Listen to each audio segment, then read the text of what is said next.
That's what I think.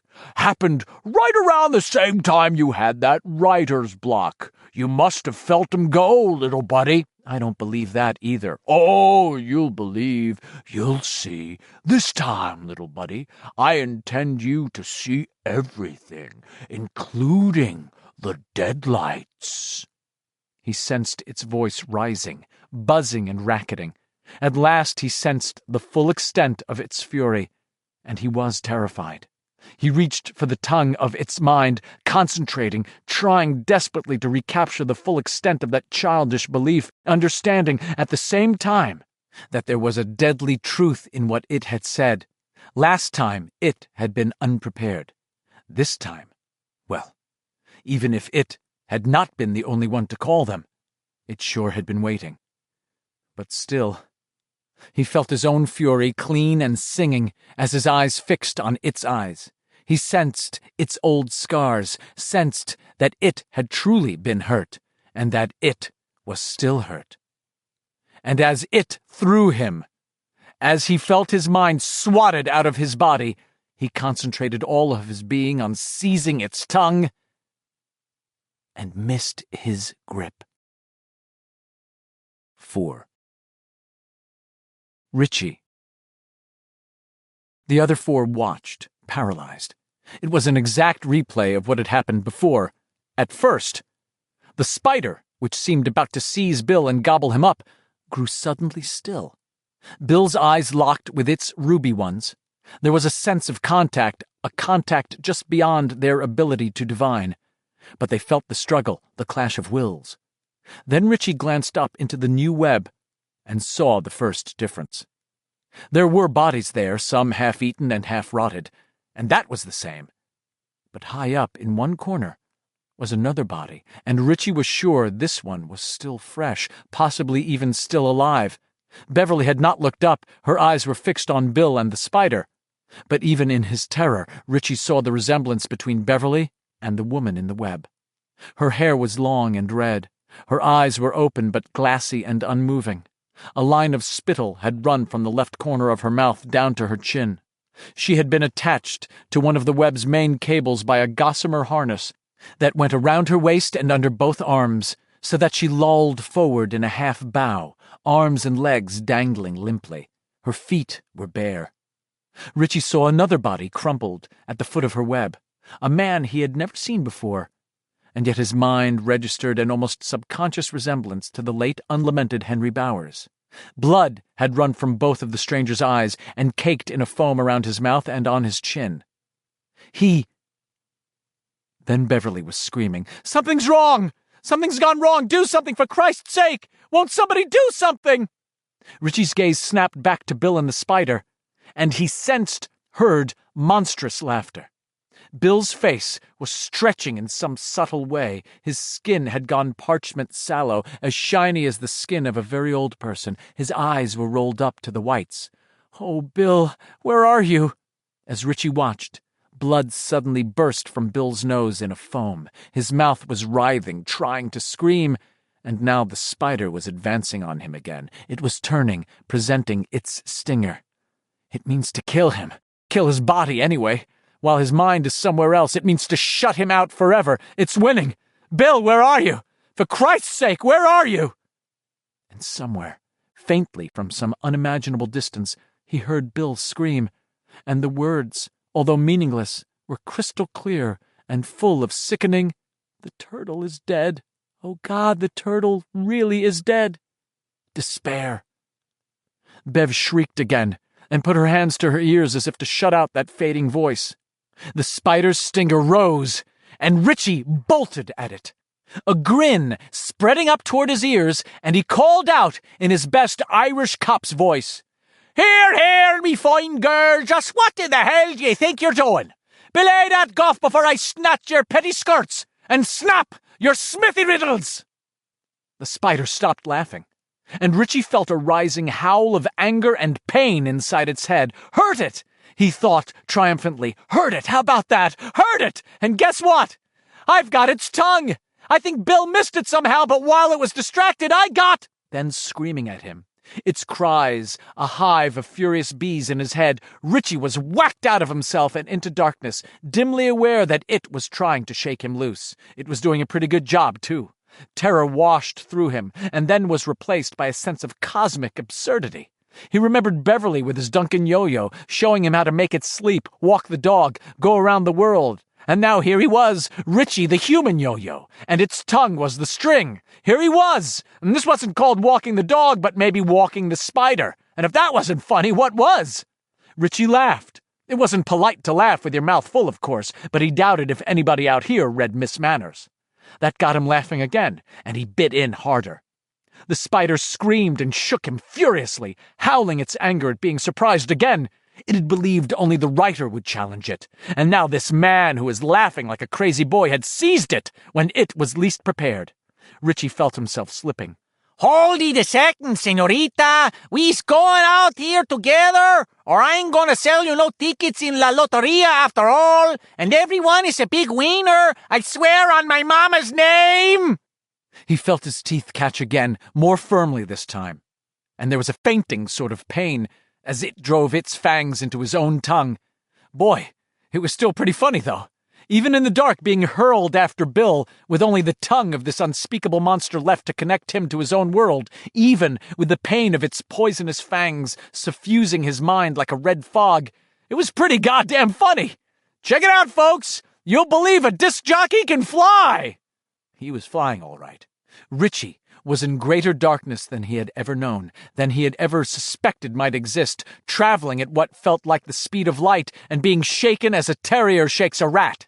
He sensed that there was something up ahead, some titanic corpse. The turtle he had heard Bill lamenting in his fading voice? Must be. It was only a shell, a dead husk. Then he was past, rushing on into the darkness. Really steaming now, he thought, and felt that wild urge to cackle again. Bill! Bill, can you hear me? He's gone! He's in the deadlights! Let me go! Let me go! Richie? Incredibly distant, incredibly far out in the black. Bill! Bill! Here I am! Catch hold, for God's sake! Catch hold! He's dead. You're all dead. You're too old. Don't you understand that? Now let me go! Hey, bitch! You're never too old to rock and roll! Let me go! Take me to him and maybe I will! Richie, closer. He was closer now. Thank God! Here I come, Big Bill! Richie to the rescue! Gonna save your old cracked ass! Oh, you won from that day on Neibolt Street, remember? Let me go! It was hurting badly now, and Richie understood how completely he had caught it by surprise. It had believed. It had only Bill to deal with. Well, good! Good enough! Richie didn't care about killing it right now. He was no longer sure it could be killed. But Bill could be killed, and Richie sensed that Bill's time was now very, very short. Bill was closing in on some large, nasty surprise out here, something best not thought about. Richie! No! Go back! It's the edge of everything up here. The deadlights! Sounds like what you turn on when you drive in your hearse at midnight, senor. Where is you, honey child? Smile so I can see where you is. And suddenly, Bill was there, skidding along on the left, right? There was no direction here. One side or the other. And beyond him, coming up fast, Richie could see, sense, something that finally dried up his laughter. It was a barrier, something of a strange, non-geometrical shape that his mind could not grasp. Instead, his mind translated it as best it could, as it had translated the shape of it into a spider, allowing Richie to think of it as a colossal gray wall made of fossilized wooden stakes. These stakes went forever up and forever down, like the bars of a cage, and from between them shone a great blind light. It glared and moved, smiled and snarled. The light was alive. Deadlights. More than alive. It was full of a force, magnetism, gravity, perhaps something else. Richie felt himself lifted and dropped, swirled and pulled, as if he were shooting a fast throat of rapids in an inner tube. He could feel the light moving eagerly over his face, and the light was thinking. This is it. This is it. The rest of it. Let me go! You promised to let me go! I know, but sometimes, honey child, I lie. My mama, she beat me for but my daddy, he done just about give up. He sensed Bill tumbling and flailing toward one of the gaps in the wall, sensed evil fingers of light reaching for him, and, with a final despairing effort, he reached for his friend. Bill! Your hand! Give me your hand! Your hand, goddammit, your hand! Bill's hand shot out, the fingers opening and closing, that living fire crawling and twisting over Audra's wedding ring in runic, Moorish patterns, wheels, crescents, stars, swastikas, linked circles that grew into rolling chains. Bill's face was overlaid with the same light, making him look tattooed. Richie stretched out as far as he could, hearing it scream and yammer. I missed him! Oh, dear God, I missed! He's going to shoot through! Then Bill's fingers closed over Richie's, and Richie clenched his hand into a fist. Bill's legs flew through one of the gaps in the frozen wood, and for one mad moment Richie realized he could see all the bones and veins and capillaries inside them, as if Bill had shot halfway into the maw of the world's strongest X-ray machine. Richie felt the muscles in his arms stretch like taffy, felt the ball and socket joint in his shoulder creak and groan in protest as the foot-pounds of pressure built up. He summoned all of his force and shouted, Pull us back! Pull us back or I'll kill you! I'll voice you to death! The spider screeched again, and Richie suddenly felt a great snapping whiplash curl through his body. His arm was a white-hot bar of agony. His grip on Bill's hand began to slip. Hold on, Big Bill! I got you! Richie, I got you! You better, Richie thought grimly, because I think you could walk 10 billion miles out here and never find a fucking pay toilet. They whistled back, that crazy light fading, becoming a series of brilliant pinpoints that finally winked out. They drove through the darkness like torpedoes, Richie gripping its tongue with his teeth and Bill's wrist with one aching hand. There was the turtle, there and gone in a single eye blink. Richie sensed them drawing closer to whatever passed for the real world, although he believed he would never think of it as exactly real again. He would see it as a clever canvas scene underlaid with a crisscrossing of support cables like the strands of a spider web. But we're going to be all right, he thought. We're going to get back. The buffeting began then, the whipping, slamming, side-to-side flailing, as it tried one final time to shake them off and leave them outside. And Richie felt his grip slipping. He heard its guttural roar of triumph and concentrated his being on holding. But he continued to slip. He bit down frantically, but its tongue seemed to be losing substance and reality. It seemed to be becoming gossamer. Help! Richie screamed. I'm losing it! Help! Somebody help us! 5. Eddie. Eddie was half aware of what was happening. He felt it somehow, saw it somehow, but as if through a gauzy curtain. Somewhere, Bill and Richie were struggling to come back. Their bodies were here, but the rest of them, the real of them, was far away. He had seen the spider turn to impale Bill with its stinger, and then Richie had run forward, yelling at it in that ridiculous Irish cop's voice he used to use. Only Richie must have improved his act a hell of a lot over the years, because this voice sounded eerily like Mr. Nell from the old days. The spider had turned toward Richie, and Eddie had seen its unspeakable red eyes bulge in their sockets. Richie yelled again, this time in his Pancho Vanilla voice, and Eddie had felt the spider scream in pain.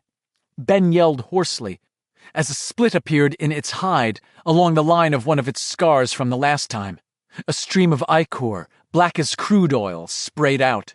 Richie had started to say something else, and his voice had begun to diminish, like the fade at the end of a pop song. His head had rolled back on his neck, his eyes fixed on its eyes. The spider grew quiet again. Time passed. Eddie had no idea just how much. Richie and the spider stared at each other. Eddie sensed the connection between them, felt a swirl of talk and emotions somewhere far away. He could make out nothing exactly, but sensed the tones of things in colors and hues. Bill lay slumped on the floor, nose and ears bleeding, fingers twitching slightly, his long face pale, his eyes closed. The spider was now bleeding in 4 or 5 places, badly hurt again, badly hurt but still dangerously vital, and Eddie thought, why are we just standing around here? We could hurt it while it's occupied with Richie. Why doesn't somebody move, for Christ's sake? He sensed a wild triumph, and that feeling was clearer, sharper, closer. "They're coming back!" he wanted to shout, but his mouth was too dry, his throat too tight. "They're coming back!" Then Richie's head began to turn slowly from side to side. His body seemed to ripple inside his clothes. His glasses hung on the end of his nose for a moment, then fell off and shattered on the stone floor. The spider stirred, its spiny legs making a dry clittering on the floor. Eddie heard it cry out in terrible triumph, and a moment later Richie's voice burst clearly into his head. "Help! I'm losing it! Somebody help me!" Eddie ran forward then, yanking his aspirator from his pocket with his good hand, his lips drawn back in a grimace, his breath whistling painfully in and out of a throat that now felt the size of a pinhole. Crazily! His mother's face danced before him, and she was crying, "Don't go near that thing, Eddie! Don't go near it! Things like that give you cancer!" "Shut up, Ma!" Eddie screamed in a high, shrieky voice, all the voice he had left. The spider's head turned toward the sound, its eyes momentarily leaving Richie's.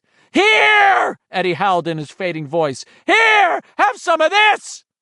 He leaped at it, triggering the aspirator at the same time, and for an instant all his childhood belief in the medicine came back to him, the childhood medicine that could solve everything, that could make him feel better when the bigger boys roughed him up, or when he was knocked over in the rush to get through the doors when school let out, or when he had to sit on the edge of the Tracker Brothers' vacant lot, out of the game because his mother wouldn't allow him to play baseball. It was good medicine, strong medicine, and as he leaped into the spider's face, smelling its foul yellow stench, feeling himself overwhelmed by its single-minded fury and determination to wipe them all out, he triggered the aspirator into one of its ruby eyes.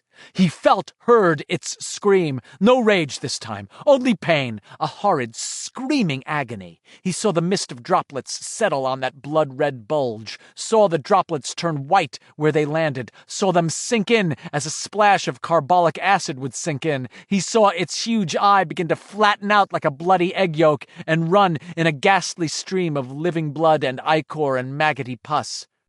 "Come home now, Bill!" he screamed with the last of his voice.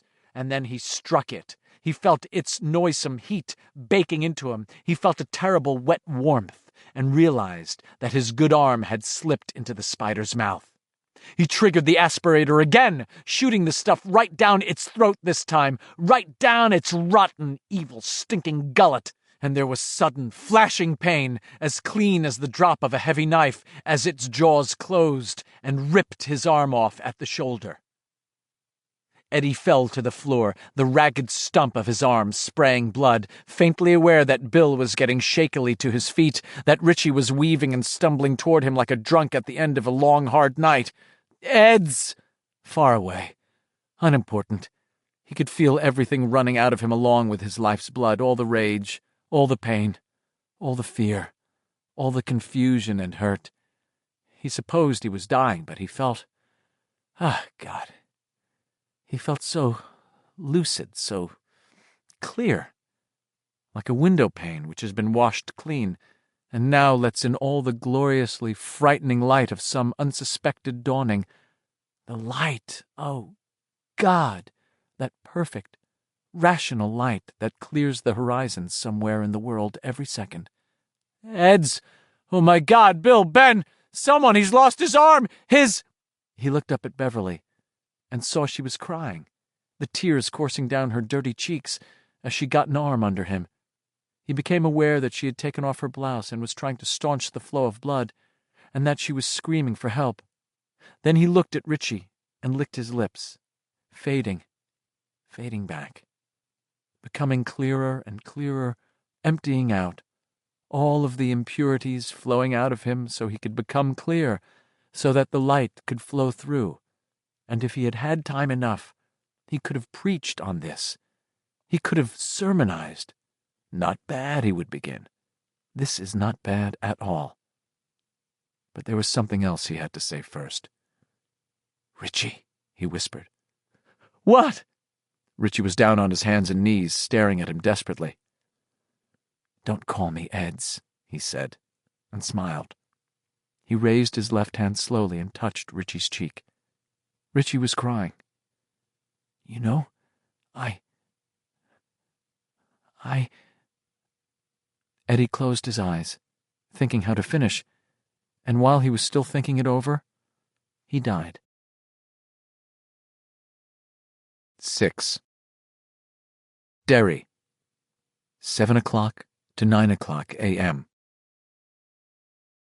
By 7 a.m., the wind speed in Derry had picked up to about 37 miles an hour, with gusts up to 45. Harry Brooks, a National Weather Service forecaster based at Bangor International Airport, made an alarmed call to NWS headquarters in Augusta.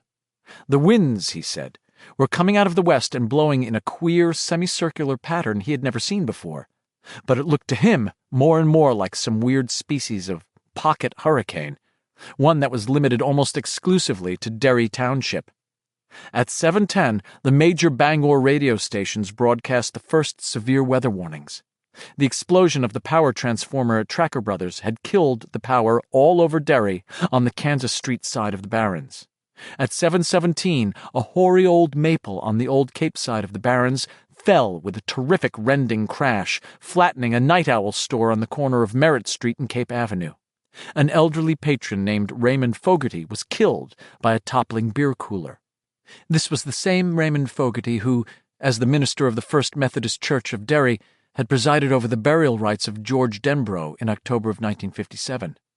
The maple also pulled down enough power lines to knock out the power in both the Old Cape and the somewhat more fashionable Sherburne Woods development beyond it. The clock in the steeple of the Grace Baptist Church had chimed neither 6 nor 7. At 7:20, 3 minutes after the maple fell in the Old Cape, and about an hour and 15 minutes after every toilet and domestic drain over there had suddenly reversed itself, the clock in the tower chimed 13 times. A minute later, a blue-white stroke of lightning struck the steeple. Heather Libby, the minister's wife, happened to be looking out the window of the parsonage's kitchen at the time, and she said that the steeple exploded like someone loaded it up with dynamite. Whitewashed boards, chunks of beams, and clockwork from Switzerland showered down on the street. The ragged remains of the steeple burned briefly, and then guttered out in the rain, which was now a tropical downpour. The streets leading downhill into the downtown shopping area foamed and ran. The progress of the canal under Main Street had become a steady shaking thunder that made people look at each other uneasily. At 7:25, with the titanic crash of the Grace Baptist steeple still reverberating all over Derry, the janitor who came into Wally's spa every morning except Sunday to swamp the place out saw something which sent him screaming into the street.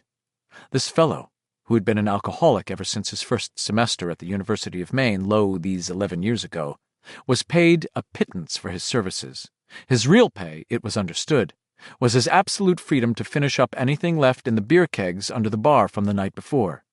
Richie Tozier might or might not have remembered him. He was Vincent Caruso Taliendo, better known to his fifth-grade contemporaries as Boogers Taliendo. As he was mopping up on that apocalyptic morning in Derry, working his way gradually closer and closer to the serving area, he saw all 7 of the beer taps, 3 Bud, 2 Narragansett, 1 Schlitz, known more familiarly to the bleary patrons of Wally's as Slits, and 1 Miller Lite, nod forward as if pulled by 7 invisible hands. Beer ran from them in streams of gold-white foam. Vince started forward, thinking not of ghosts or phantoms, but of his morning's dividend going down the drain. Then he skidded to a stop, eyes widening, and a wailing, horrified scream rose in the empty, beer-smelling cave that was Wally's spa. Beer had given way to arterial streams of blood. It swirled in the chromium drains, overflowed, and ran down the side of the bar in little streamlets. Now hair and chunks of flesh began to splurt out of the beer taps. Boogers Taliendo watched this, transfixed, not even able to summon enough strength to scream again. Then there was a thudding, toneless blast, as one of the beer kegs under the counter exploded. All of the cupboard doors under the bar swung wide.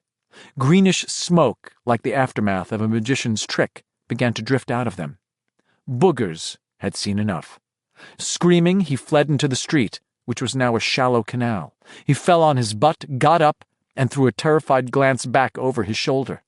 One of the bar windows blew out with a loud shooting gallery sound. Whickers of broken glass whistled all around Vince's head. A moment later, the other window exploded. Once again, he was miraculously untouched. But he decided on the spur of the moment that the time had come to see his sister up Eastport. He started off at once, and his journey to the Derry town limits and beyond would make a saga in itself, but suffice it to say that he did eventually get out of town. Others were not so lucky. Aloysius Nell, who had turned 77 not long since, was sitting with his wife in the parlor of their home on Strapham Street, watching the storm pound Derry. At 7:32 he suffered a fatal stroke. His wife told her brother a week later that Aloysius dropped his coffee cup on the rug, sat bolt upright, his eyes wide and staring, and screamed, "Here, here, me fine girl! Just what in the hell do you think you're doing? Belay that guff before I snatch your petty skur!" Then he fell out of his chair, smashing his coffee cup under him. Maureen Nell, who knew well how bad his ticker had been for the last 3 years, understood immediately that all was over with him, and after loosening his collar, she had run for the telephone to call Father McDowell. But the phone was out of order. A funny noise like a police siren was all it would make. And so, although she knew it was probably a blasphemy she would have to answer for to St. Peter, she had attempted to give him the last rites herself. She felt confident, she told her brother, that God would understand even if St. Peter didn't. Aloysius had been a good husband and a good man, and if he drank too much, that was only the Irish in him coming out. At 7:49 a series of explosions shook the Derry Mall, which stood on the site of the defunct Kitchener Ironworks. No one was killed. The mall didn't open until 10 o'clock, and the 5-man janitorial squad hadn't been due to arrive until 8 o'clock, and on such a morning as this, very few of them would have shown up anyway. A team of investigators later dismissed the idea of sabotage. They suggested, rather vaguely, that the explosions had probably been caused by water which had seeped into the mall's electrical system. Whatever the reason, no one was going to go shopping at the Derry Mall for a long time. One explosion totally wiped out Zale's jewelry store. Diamond rings, ID bracelets, strings of pearls, trays of wedding rings, and Seiko digital watches flew everywhere in a hail of bright, sparkly trinkets. A music box flew the length of the East Corridor and landed in the fountain outside of the J.C. Penney's, where it briefly played a bubbly rendition of the theme from Love Story before shutting down.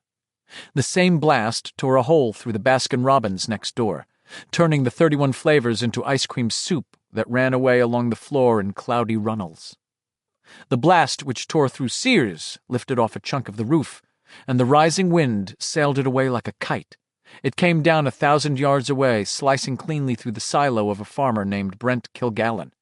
Kilgallen's 16-year-old son rushed out with his mother's Kodak and took a picture. The National Enquirer bought it for $60, which the boy used to buy 2 new tires for his Yamaha motorcycle. A third explosion ripped through Hit or Miss, sending flaming skirts, jeans, and underwear out into the flooded parking lot. And a final explosion tore open the mall branch of the Derry Farmers Trust like a rotted box of crackers. A chunk of the bank's roof was also torn off. Burglar alarms went off with a bray that would not be silenced until the security system's independent wiring hookup was shorted out 4 hours later. Loan contracts, banking instruments, deposit slips, cash drawer chits, and money manager forms were lifted into the sky and blown away by the rising wind. And money. 10s and 20s mostly, with a generous helping of 5s and a soupçon of 50s and 100s. Better than $75,000 blew away, according to the bank's officers. Later, after a mass shake-up in the bank's executive structure and an FSLIC bailout, some would admit, strictly off the record of course, that it had been more like $200,000. A woman in Haven Village named Rebecca Paulson found a $50 bill fluttering from her back door welcome mat, 2 20s in her birdhouse, and 100 plastered against an oak tree in her backyard. She and her husband used the money to make an extra 2 payments on their Bombardier Skidoo. Dr. Hale, a retired doctor who had lived on West Broadway for nearly 50 years, was killed at 8 a.m. Dr. Hale liked to boast that he had taken the same 2-mile walk from his West Broadway home and around Derry Park and the elementary school for the last 25 of those 50 years. Nothing stopped him, not rain, sleet, hail, howling nor'easters, or sub-zero cold. He set out on the morning of May 31st in spite of his housekeeper's worried fussings. His exit line from the world, spoken back over his shoulder as he went through the front door, pulling his hat firmly down to his ears, was, "Don't be so goddamn silly, Hilda. This is nothing but a capful of rain. You should have seen it in '57. That was a storm." As Dr. Hale turned back onto West Broadway, a manhole cover in front of the Muller place suddenly lifted off like the payload of a Redstone rocket. It decapitated the good doctor so quickly and neatly that he walked on another 3 steps before collapsing dead on the sidewalk. And the wind continued to rise. 7. Under the city, 4:15 p.m. Eddie led them through the darkened tunnels for an hour, perhaps an hour and a half, before admitting, in a tone that was more bewildered than frightened, that for the first time in his life, he was lost. They could still hear the dim thunder of water in the drains, but the acoustics of all these tunnels was so crazed that it was impossible to tell if the water sounds were coming from ahead or behind, left or right, above or below. Their matches were gone. They were lost in the dark. Bill was scared, plenty scared. The conversation he'd had with his father in his father's shop kept coming back to him. There's 9 pounds of blueprints that just disappeared somewhere along the line. My point is that nobody knows where all the damned sewers and drains go or why. When they work, nobody cares. When they don't, there's 3 or 4 sad sacks from Derry water who have to try and find out which pump went fluey or where the plug-up is. It's dark and smelly, and there are rats. Those are all good reasons to stay out, but the best reason is that you can get lost. It's happened before. Happened before. Happened before. It's happened. Sure it had. There was that bundle of bones and polished cotton they had passed on the way to its lair, for instance. Bill felt panic, trying to rise, and pushed it back. It went, but not easily. He could feel it back there, a live thing, struggling and twisting, trying to get out. Adding to it was the nagging, unanswerable question of whether they had killed it or not. Richie said yes, Mike said yes, so did Eddie. But he hadn't liked the frightened, doubtful look on Bev's face, or on Stan's, as the light died and they crawled back through the small door, away from the susurrating, collapsing web. "So what do we do now?" Stan asked. Bill heard the frightened little boy tremble in Stan's voice, and knew the question was aimed directly at him. "Yeah," Ben said. "What? Damn, I wish we had a flashlight or even a candle." Bill thought he heard a stifled sob in the second ellipsis. It frightened him more than anything else. Ben would have been astounded to know it, but Bill thought the fat boy tough and resourceful, steadier than Richie, and less apt to cave in suddenly than Stan. If Ben was getting ready to crack, they were on the edge of very bad trouble. It was not the skeleton of the water department guy to which Bill's own mind kept returning, but to Tom Sawyer and Becky Thatcher lost in McDougal's cave. He would push the thought away, and then it would come stealing back. Something else was troubling him, but the concept was too large and too vague for his tired boy's mind to grasp. Perhaps it was the very simplicity of the idea that made it elusive. They were falling away from each other. The bond that had held them all this long summer was dissolving. It had been faced and vanquished. It might be dead, as Richie and Eddie thought, or it might be wounded so badly it would sleep for 100 years, or 1,000, or 10,000. They had faced it, seen it with its final mask laid aside, and it had been horrible enough, oh, for sure. But once seen, its physical form was not so bad, and its most potent weapon was taken away from it. They all had, after all, seen spiders before. They were alien and somehow crawlingly dreadful, and he supposed that none of them would ever be able to see another one, if we ever get out of this, without feeling a shudder of revulsion. But a spider was, after all, only a spider. Perhaps, at the end, when the masks of horror were laid aside, there was nothing with which the human mind could not cope. That was a heartening thought. Anything except the deadlights. Whatever had been out there, but perhaps even that unspeakable living light which crouched at the doorway to the macroverse was dead or dying. The deadlights, and the trip into the black to the place where they had been, was already growing hazy and hard to recall in his mind. And that wasn't really the point. The point, felt but not grasped, was simply that the fellowship was ending. It was ending, and they were still in the dark. That other had, through their friendship, perhaps been able to make them something more than children. But they were becoming children again. Bill felt it as much as the others. "What now, Bill?" Richie asked, finally saying it right out. "I don't know," Bill said. His stutter was back, alive and well. He heard it, they heard it, and he stood in the dark, smelling the sodden aroma of their growing panic, wondering how long it would be before somebody, Stan, most likely it would be Stan, tore things wide open by saying, "Well, why don't you know? You got us into this." "And what about Henry?" Mike asked uneasily. "Is he still out there, or what?" "Oh, geez," Eddie said, almost moaned. "I forgot about him. Sure he is, sure he is. He's probably as lost as we are, and we could run into him any time. Geez, Bill, don't you have any ideas? Your dad works down here. Don't you have any ideas at all?" Bill listened to the distant mocking thunder of the water, and tried to have the idea that Eddie, all of them, had a right to demand. Because yes, correct, he had gotten them into this, and it was his responsibility to get them back out again. Nothing came. Nothing. "I have an idea," Beverly said quietly. In the dark, Bill heard a sound he could not immediately place. A whispery little sound, but not scary. Then there was a more easily placed sound. A zipper. What? He thought. And then he realized what. She was undressing. For some reason, Beverly was undressing. "What are you doing?" Richie asked, and his shocked voice cracked on the last word. "I know something," Beverly said in the dark, and to Bill her voice sounded older. "I know because my father told me. I know how to bring us back together. And if we're not together, we'll never get out." "What?" Ben asked, sounding bewildered and terrified. "What are you talking about?" "Something that will bring us together forever. Something that will show—" "No, Beverly," Bill said, suddenly understanding everything. "That will show that I love you all," Beverly said. "That you're all my friends." "What's she—" Mike began. Calmly, Beverly cut across his words. "Who's first?" she asked.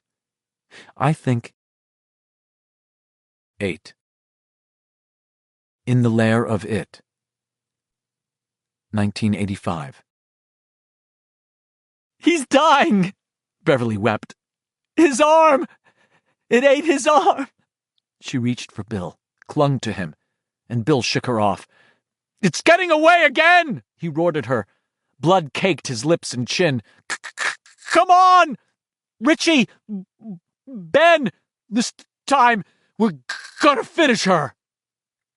Richie turned Bill toward him, looked at him as you would look at a man who is hopelessly raving. "Bill, we have to take care of Eddie. We have to get a tourniquet on him, get him out of here." But Beverly was now sitting with Eddie's head in her lap, cradling him. She had closed his eyes. "Go with Bill," she said. "If you let him die for nothing, if it comes back in another 25 years or 50 or even 2,000, I swear I'll haunt your ghosts. Go!" Richie looked at her for a moment, indecisive. Then he became aware that her face was losing definition, becoming not a face but a pale shape in the growing shadows. The light was fading. It decided him. "All right," he said to Bill. "This time we chase." Ben was standing in back of the spider web, which had begun to decay again. He had also seen the shape swaying high up in it, and he prayed that Bill would not look up. But as the web began to fall in drifts and strands and skeins, Bill did. He saw Audra, sagging as if in a very old and creaky elevator. She dropped 10 feet, stopped, swaying from side to side, and then abruptly dropped another 15. Her face never changed. Her eyes, china blue, were wide open. Her bare feet swung back and forth like pendulums. Her hair hung lankly over her shoulders. Her mouth was ajar. "Audra!" he screamed. "Bill, come on!" Ben shouted. The web was falling all around them now, thudding to the floor and beginning to run. Richie suddenly grabbed Bill around the waist and propelled him forward, shooting for a 10-foot-high gap between the floor and the bottommost crossed strand of the sagging web. "Go, Bill, go! Go!" "That's Audra!" Bill shouted desperately. "That's Audra!"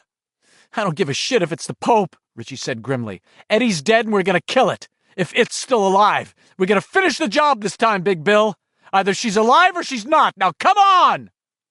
Bill hung back a moment longer, and then snapshots of the children. All the dead children seemed to flutter through his mind like lost photographs from George's album. School friends. All right, let's go. God forgive me." He and Richie ran under the strand of crosswebbing seconds before it collapsed, and joined Ben on the other side. They ran after it, as Audra swung and dangled 50 feet above the stone floor, wrapped in a numbing cocoon that was attached to the decaying web. 9. Ben. They followed the trail of its black blood, oily pools of ichor that ran and dripped into the cracks between the flagstones. But as the floor began to rise toward a semicircular black opening at the far side of the chamber, Ben saw something new. A trail of eggs. Each was black and rough-shelled, perhaps as big as an ostrich egg. A waxy light shone from within them. Ben realized they were semi-transparent. He could see black shapes moving inside. "It's children," he thought, and felt his gorge rise. "It's miscarried children. God! God!" Richie and Bill had stopped and were staring at the eggs with stupid, dazed wonder. "Go on! Go on!" Ben shouted. "I'll take care of them!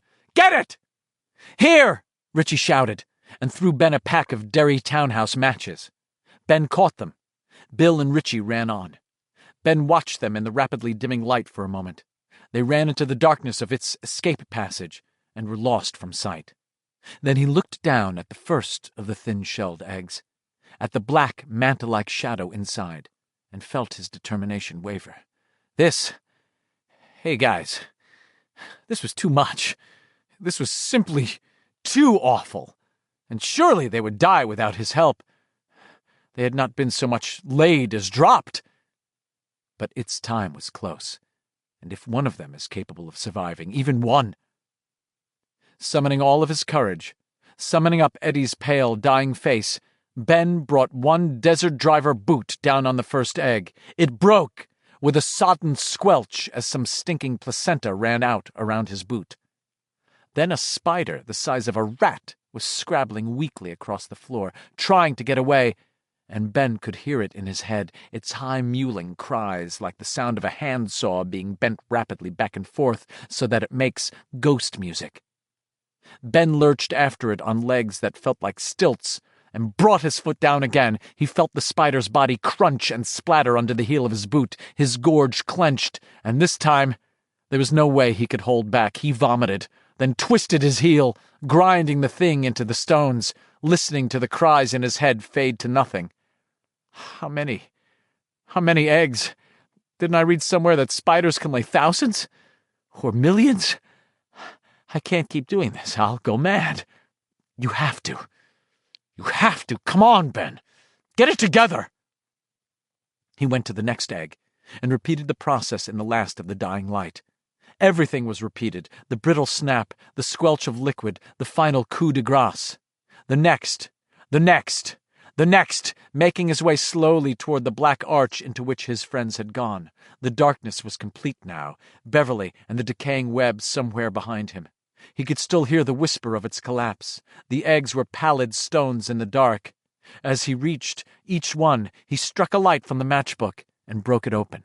In each case, he was able to follow the course of the dazed spiderling and crush it before the light flickered out. He had no idea how he was going to proceed if his matches gave out before he had crushed the last of the eggs and killed each one's unspeakable cargo. 10. It. 1985. still coming. It sensed them still coming, gaining, and its fear grew. Perhaps it was not eternal after all. The unthinkable must finally be thought. Worse, it sensed the death of its young. A third of these hated, hateful men-boys was walking steadily up its trail of birth, almost insane with revulsion, but continuing nonetheless, methodically stamping the life from each of its eggs. No! It wailed, lurching from side to side, feeling its life force running from 100 wounds, none of them mortal in itself, but each a song of pain, each slowing it. One of its legs hung by a single living twist of meat. One of its eyes was blind. It sensed a terrible rupture inside, the result of whatever poison one of the hated men-boys had managed to shoot down its throat. And still they came on, closing the distance. And how could this happen? It whined and mewled, and when it sensed them almost directly behind, it did the only thing it could do now. It turned to fight. 11. Beverly. Before the last of the light faded and utter dark closed down, she saw Bill's wife plunge another 20 feet and then fetch up again. She'd begun to spin, her long red hair fanning out. His wife, she thought. But I was his first love, and if he thought some other woman was his first, it was only because he forgot Derry. Then she was in darkness, alone with the sound of the falling web and Eddie's simple, moveless weight. She didn't want to let him go, didn't want to let his face lie on the foul floor of this place. So she held his head in the crook of an arm that had gone mostly numb and brushed his hair away from his damp forehead. She thought of the birds. That was something she supposed she had gotten from Stan. Poor Stan, who hadn't been able to face this. All of them. I was their first love. She tried to remember it. It was something good to think about in all this darkness, where you couldn't place the sounds. It made her feel less alone. At first it wouldn't come. The image of the birds intervened. Crows and grackles and starlings, spring birds that came back from somewhere while the streets were still running with meltwater, and the last patches of crusted, dirty snow clung grimly to their shady places. It seemed to her that it was always on a cloudy day that you first heard and saw those spring birds, and wondered where they came from. Suddenly, they were just back in Derry, filling the white air with their raucous chatter. They lined the telephone wires and roof peaks of the Victorian houses on West Broadway. They jostled for places on the aluminum branches of the elaborate TV antenna on top of Wally's Spa. They loaded the wet black branches of the elms on Lower Main Street. They settled, they talked to each other in the screamy, babbling voices of old country women at the weekly Grange bingo games, and then, at some signal which humans could not discern, they all took wing at once, turning the sky black with their numbers, and came down somewhere else. Yes, the birds. I was thinking of them because I was ashamed. It was my father who made me ashamed, I guess. And maybe that was its doing, too. Maybe. The memory came, the memory behind the birds, but it was vague and disconnected. Perhaps this one always would be. She had... Her thoughts broke off as she realized that Eddie... 12. Love and Desire. August 10th, 1958. Comes to her first, because he is the most frightened. He comes to her not as her friend of that summer, or as her brief lover now, but the way he would have come to his mother only 3 or 4 years ago, to be comforted. He doesn't draw back from her smooth nakedness, and at first she doubts if he even feels it. He is trembling, and although she holds him, the darkness is so perfect that even this close she cannot see him. Except for the rough cast, he might as well be a phantom. What do you want? He asks her. You have to put your thing in me, she says. He tries to pull back, but she holds him, and he subsides against her. She has heard someone, Ben, she thinks, draw in his breath. Bevy, I can't do that. I don't know how. I think it's easy, but you'll have to get undressed. She thinks about the intricacies of managing cast and shirt, first somehow separating, and then rejoining them, and amends. Your pants, anyway. No, I can't!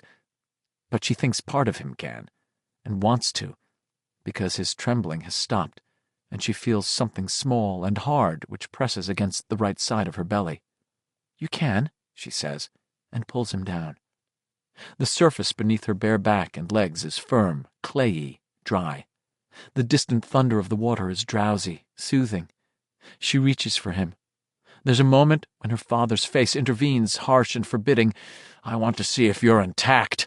And then she closes her arms around Eddie's neck, her smooth cheek against his smooth cheek. And as he tentatively touches her small breasts, she sighs and thinks for the first time, this is Eddie.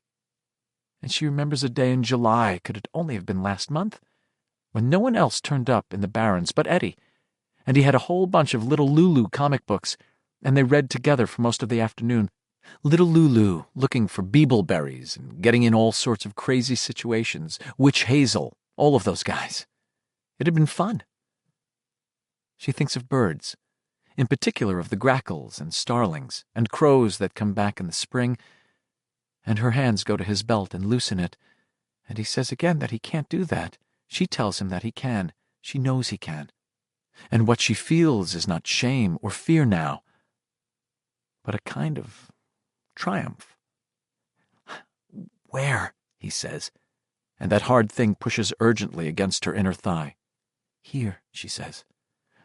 Bevy, I'll fall on you, he says, and she hears his breath start to whistle painfully. I think that's sort of the idea, she tells him, and holds him gently, and guides him. He pushes forward too fast, and there is pain. She draws her breath in, her teeth biting at her lower lip, and thinks of the birds again, the spring birds, lining the roof peaks of houses, taking wing all at once under low March clouds. Beverly, he says uncertainly, are you okay? Go slower, she says. It'll be easier for you to breathe. He does move more slowly, and after a while his breathing speeds up, but she understands this is not because there is anything wrong with him. The pain fades. Suddenly he moves more quickly, then stops, stiffens, and makes a sound, some sound. She senses that this is something for him, something extraordinarily special, something like flying. She feels powerful. She feels a sense of triumph rise up strongly within her. Is this what her father was afraid of? Well, he might be. There was power in this act, all right, a chain-breaking power that was blood-deep. She feels no physical pleasure, but there is a kind of mental ecstasy in it for her. She senses the closeness. He puts his face against her neck, and she holds him. He's crying. She holds him, and feels the part of him that made a connection between them begin to fade. It is not leaving her exactly. It is simply fading, becoming less. When his weight shifts away, she sits up and touches his face in the darkness. Did I what? Whatever it is, I don't know exactly. He shakes his head. She feels it with her hand against his cheek. I don't think it was exactly like the big boys say, but it was really something. He speaks low so the others can't hear. I love you, Bevy. Her consciousness breaks down a little there. She's quite sure there's more talk, some whispered, some loud, and can't remember what is said. It doesn't matter. Does she have to talk each of them into it all over again? Yes, probably. But it doesn't matter. They have to be talked into it, this essential human link between the world and the infinite, the only place where the bloodstream touches eternity. It doesn't matter. What matters is love and desire. Here, in this dark, is as good a place as any. Better than some, maybe. Mike comes to her. Then Richie, and the act is repeated. Now she feels some pleasure, dim heat in her childish, unmatured sex, and she closes her eyes as Stan comes to her, and she thinks of the birds, spring and the birds, and she sees them again and again, all lighting at once, filling up the winter-naked trees, shockwave riders on the moving edge of nature's most violent season. She sees them take wing again and again, the flutter of their wings like the snap of many sheets on the line, and she thinks, a month from now, every kid in Derry Park will have a kite. They'll run to keep the strings from getting tangled with each other. She thinks again, this is what flying is like. With Stan, as with the others, there is that rueful sense of fading, of leaving, with whatever they truly need from this act, some ultimate close, but as yet unfound. Did you? She asks again, and although she doesn't know exactly what it is, she knows that he hasn't. There is a long wait, and then Ben comes to her. He is trembling all over, but it is not the fearful trembling she felt in Stan. Beverly, I can't, he says in a tone which purports to be reasonable and is anything but. You can too. I can feel it. She sure can. There's more of this hardness, more of him. She can feel it below the gentle push of his belly. Its size raises a certain curiosity, and she touches the bulge lightly. He groans against her neck, and the blow of his breath causes her bare body to dimple with goosebumps. She feels the first twist of real heat race through her. Suddenly, the feeling in her is very large. She recognizes that it is too big. And is he too big? Can she take that into herself? And too old for her. Some feeling that walks in boots. This is like Henry's M80s. Something not meant for kids. Something that could explode and blow you up. But this was not the place or time for worry. Here, there was love, desire, and the dark. If they didn't try for the first two, they would surely be left with the last. Beverly, don't. Yes, show me how to fly, she says with a calmness she doesn't feel, aware by the fresh, wet warmth on her cheek and neck that he has begun to cry. Show me, Ben. No. If you wrote the poem, show me. Feel my hair if you want to, Ben. It's all right. Beverly, He's not just trembling now. He's shaking all over. But she senses again that this ague is not all fear. Part of it is the precursor of the throe this act is all about. She thinks of the birds, his face, his dear, sweet, earnest face, and knows it is not fear. It is wanting, he feels, a deep, passionate wanting now, barely held in check. And she feels that sense of power again, something like flying, something like looking down from above and seeing all the birds on the roof peaks, on the TV antenna atop Wally's, seeing streets spread out map-like. Oh, desire. Right. This was something. It was love and desire that taught you to fly. Ben! Yes! She cries suddenly, and the leash breaks. She feels pain again, and for a moment there is the frightening sensation of being crushed. Then he props himself up on the palms of his hands, and that feeling is gone. He's big. Oh, yes. The pain is back, and it's much deeper than when Eddie first entered her. She has to bite her lip again and think of the birds until the burning is gone. But it does go, and she is able to reach up and touch his lips with one finger, and he moans. The heat is back, and she feels her power suddenly shift to him. She gives it gladly and goes with it. There's a sensation first of being rocked, of a delicious spiraling sweetness which makes her begin to turn her head helplessly from side to side, and a tuneless humming comes from between her closed lips. This is flying. This, oh, love. Oh, desire. Oh, this is something impossible to deny. Binding. Giving. Making a strong circle. Binding. Giving. Flying. Oh, Ben. Oh, my dear, yes, she whispers, feeling the sweat stand out on her face, feeling their connection, something firmly in place, something like eternity. The number 8 rocked over on its side. I love you so much, dear. And she feels the thing begin to happen, something of which the girls who whisper and giggle about sex in the girls' room have no idea, at least as far as she knows. They only marvel at how gushy sex must be, and now she realizes that for many of them sex must be some unrealized, undefined monster. They refer to the act as it. Would you do it? Do your sister and her boyfriend do it? Do your mom and dad still do it? And how they never intend to do it. Oh, yes.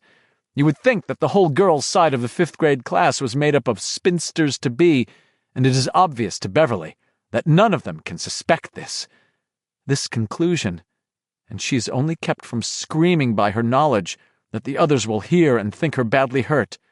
She puts the side of her hand in her mouth and bites down hard. She understands the screamy laughter of Greta Bowie and Sally Muller and all the others better now. Hadn't they, the 7 of them, spent most of this, the longest, scariest summer of their lives, laughing like loons?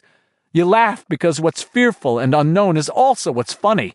You laugh the way a small child will sometimes laugh and cry at the same time when a capering circus clown approaches, knowing it is supposed to be funny. But it is also unknown, full of the unknown's eternal power. Biting her hand will not stay the cry, and she can only reassure them and Ben by crying out her affirmative in the darkness. Yes! Yes! Yes! Glorious images of flight fill her head, mixing with the harsh calling of the grackles and starlings. These sounds become the world's sweetest music. So she flies. She flies up, and now the power is not with her or with him, but somewhere between them, and he cries out, and she can feel his arms trembling, and she arches up and into him, feeling his spasm, his touch, his total fleeting intimacy with her in the dark. They break through into the life-light together. Then it is over, and they are in each other's arms. And when he tries to say something, perhaps some stupid apology that would hurt what she remembers, some stupid apology like a handcuff, she stops his words with a kiss and sends him away. Bill comes to her.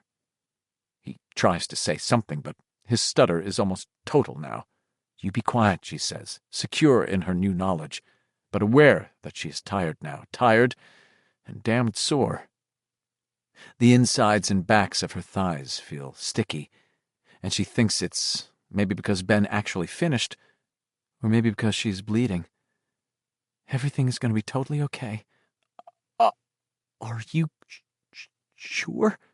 Yes, she says, and links her hands behind his neck, feeling the sweaty mat of his hair. He just bet. Does it...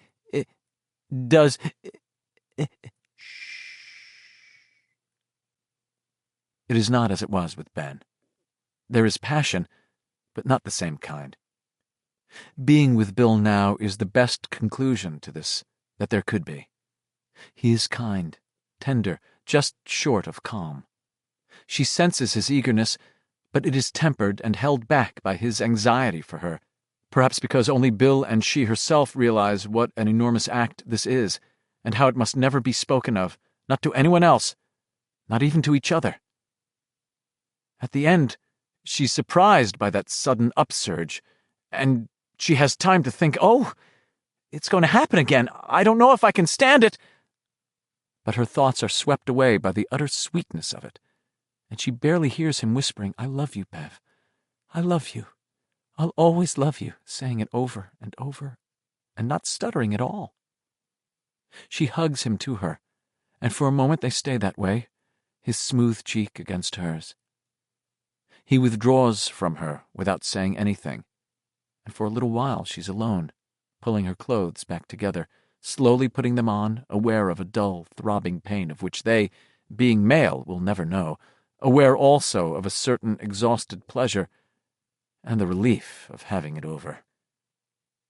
There's an emptiness down there now, And although she is glad that her sex is her own again, the emptiness imparts a strange melancholy, which she could never express, except to think of bare trees under a white winter sky, empty trees waiting for blackbirds to come like ministers at the end of March to preside over the death of snow. She finds them by groping for their hands. For a moment, no one speaks, and when someone does, it does not surprise her much that it's Eddie. I think when we went right 2 turns back, we should have gone left. Geez, I knew that, but I was so sweaty and frigged up. Been frigged up your whole life, Eds, Richie says. His voice is pleasant. The raw edge of panic is completely gone. We went wrong some other places, too, Eddie says, ignoring him. But that's the worst one. If we can find our way back there, we just might be okay.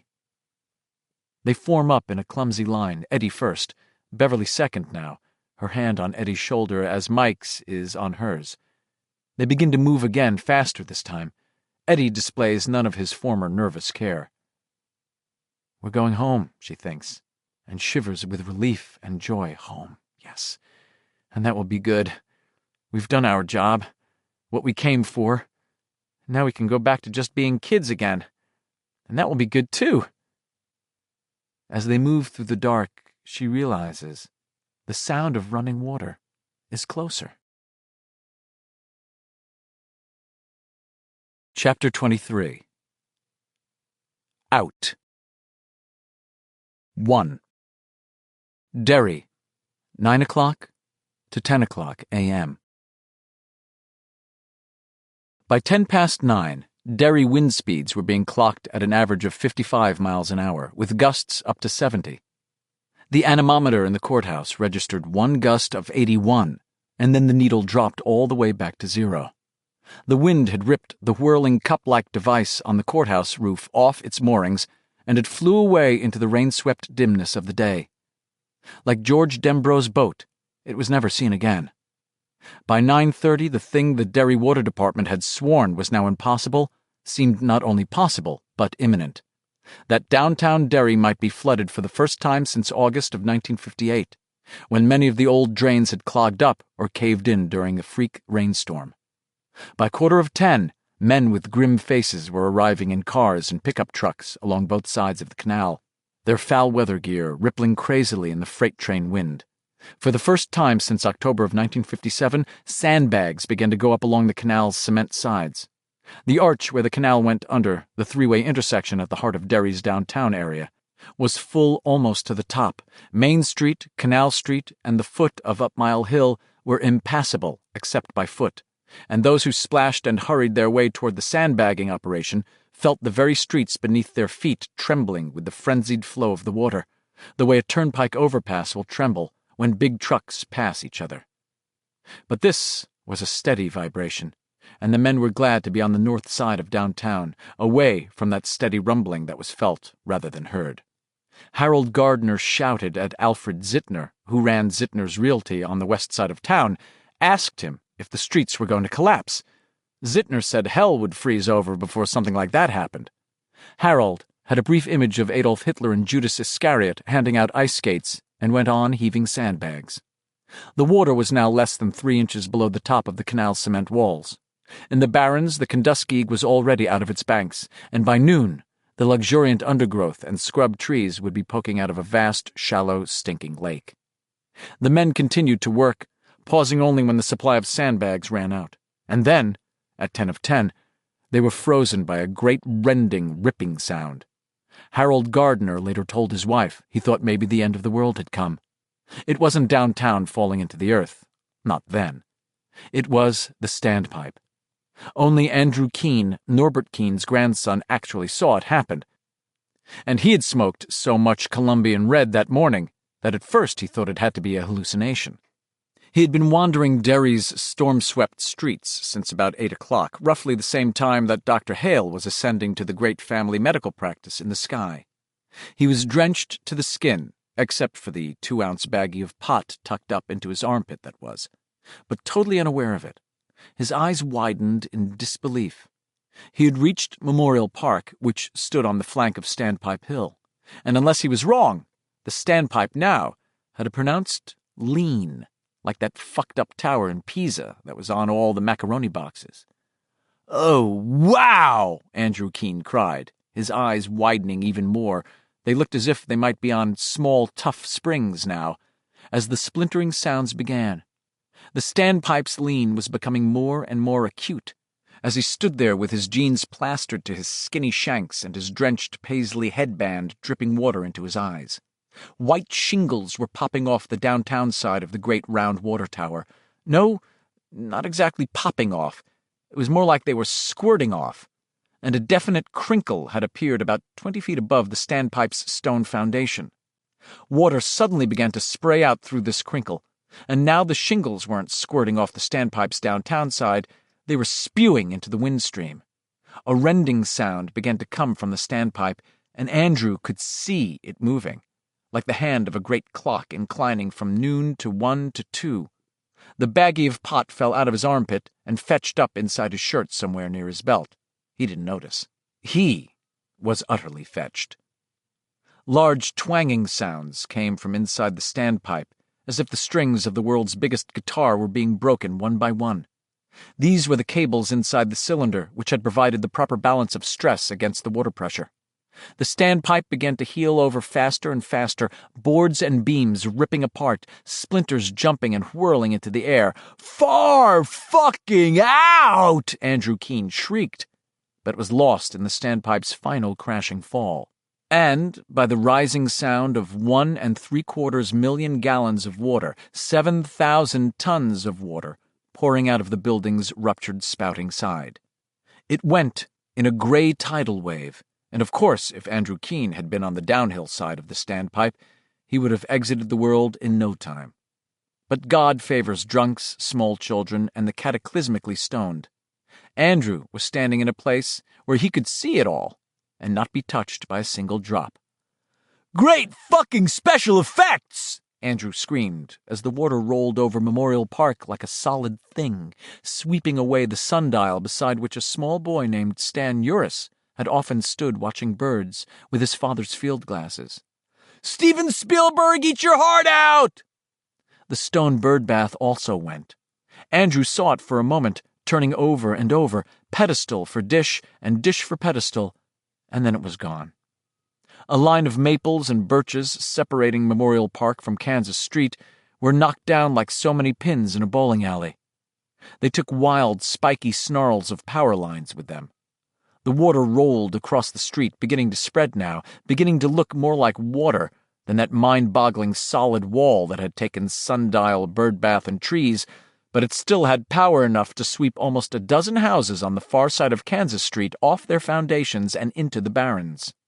They went with sickening ease, most of them still whole. Andrew Keene recognized one of them as belonging to the Carl Massensick family. Mr. Massensick had been his 6th-grade teacher, a real pooch. As the house went over the edge and down the slope, Andrew realized he could still see a candle burning brightly in one window, and he wondered briefly if he might be mentally high-siding it, if you could dig the concept. There was an explosion from the barrens and a brief gout of yellow flame as someone's Coleman gas lantern ignited oil pouring out of a ruptured fuel tank. Andrew stared at the far side of Kansas Street, where until just 40 seconds ago there had been a neat line of middle-class houses. They were gone city now, and you better believe it, sweet thing. In their places were 10 cellar holes that looked like swimming pools.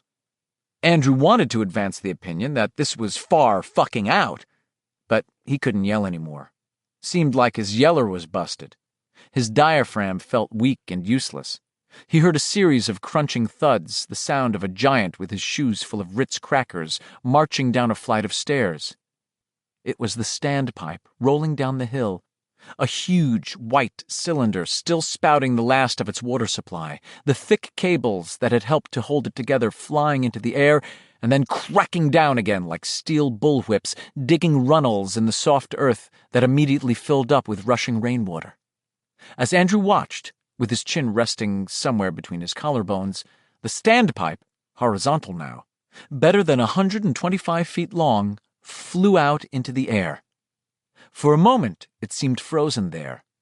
A surreal image straight out of rubber-walled, straight-jacketed Toodaloo land.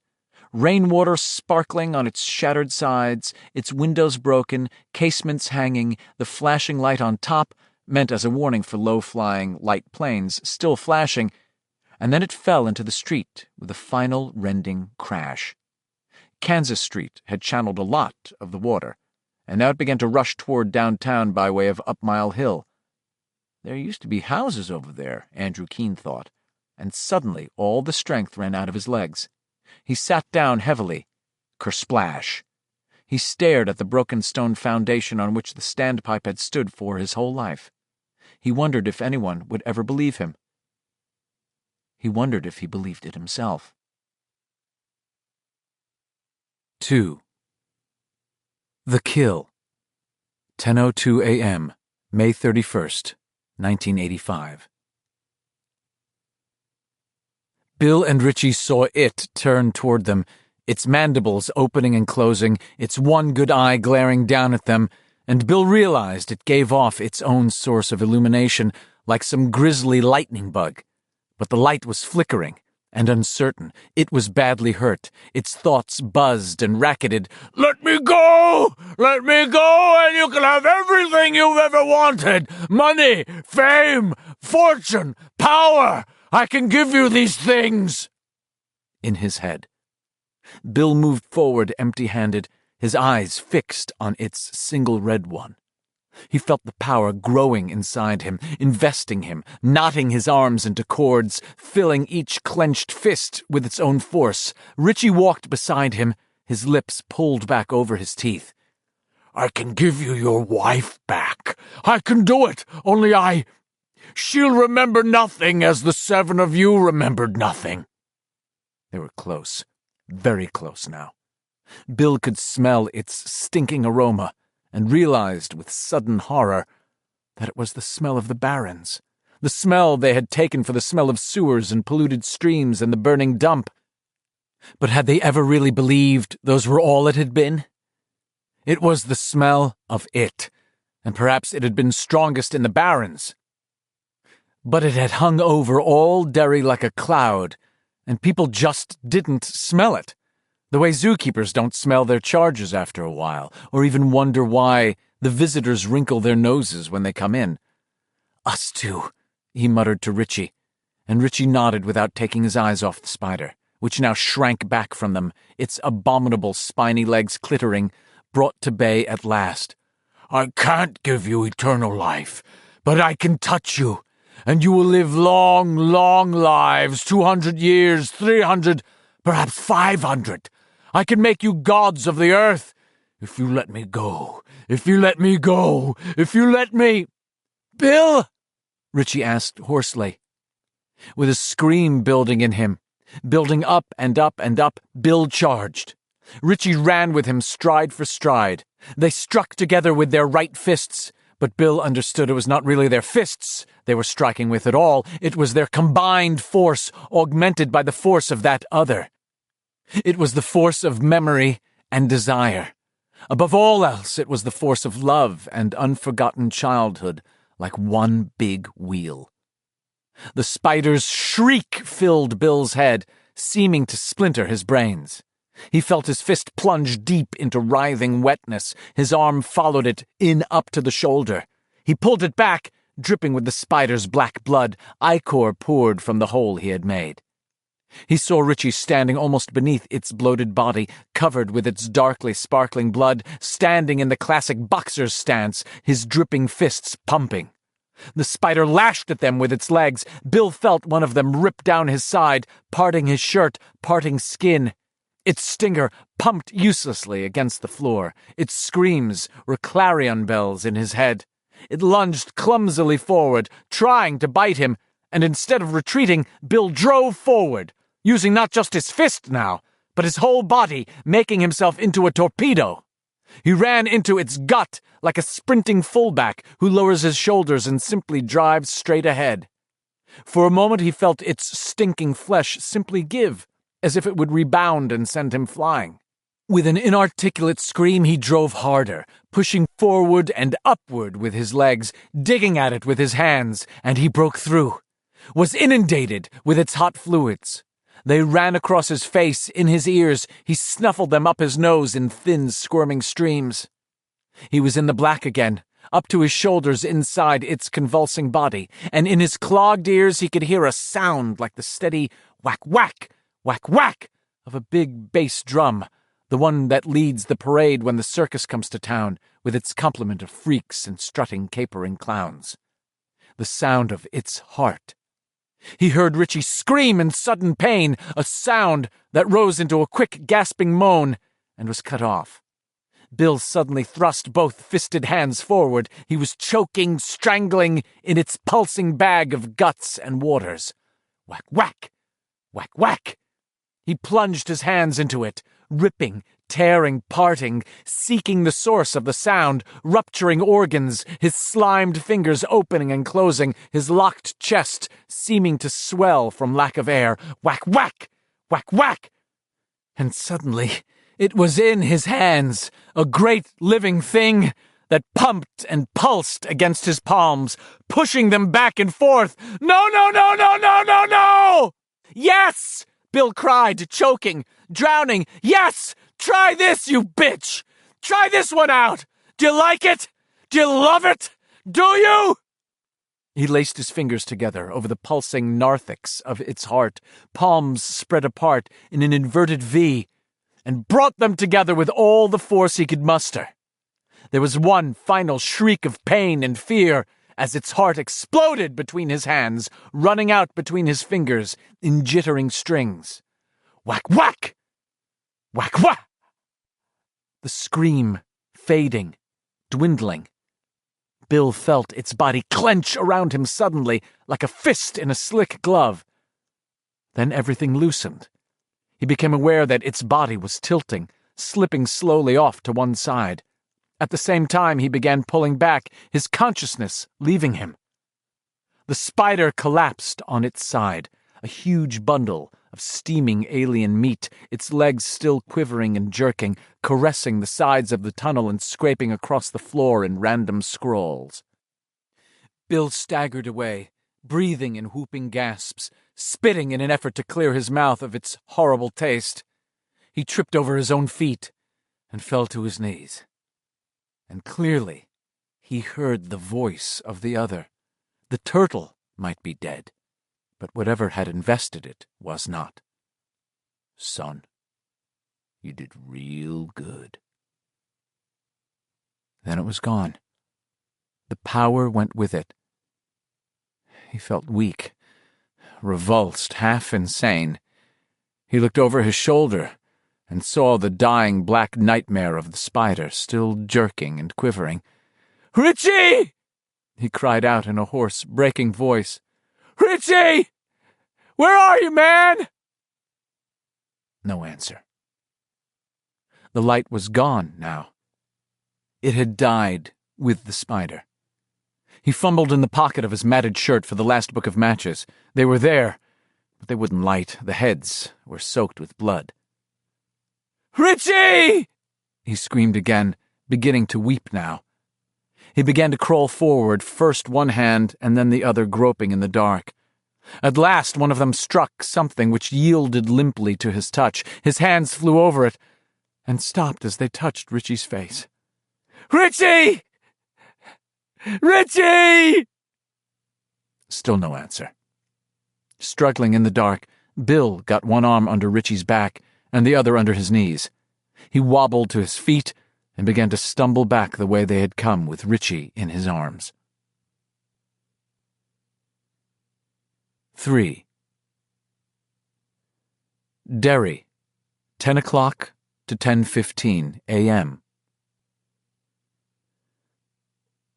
At 10 o'clock, the steady vibration which had been running through Derry's downtown streets increased to a rumbling roar. The Derry News would later write that the supports of the canal's underground portion, weakened by the savage assault of what amounted to a flash flood, simply collapsed. There were, however, people who disagreed with that view. "I was there. I know," Harold Gardner later told his wife. "It wasn't just that the canal supports collapsed. It was an earthquake. That's what it was. It was a fucking earthquake." Either way, the results were the same.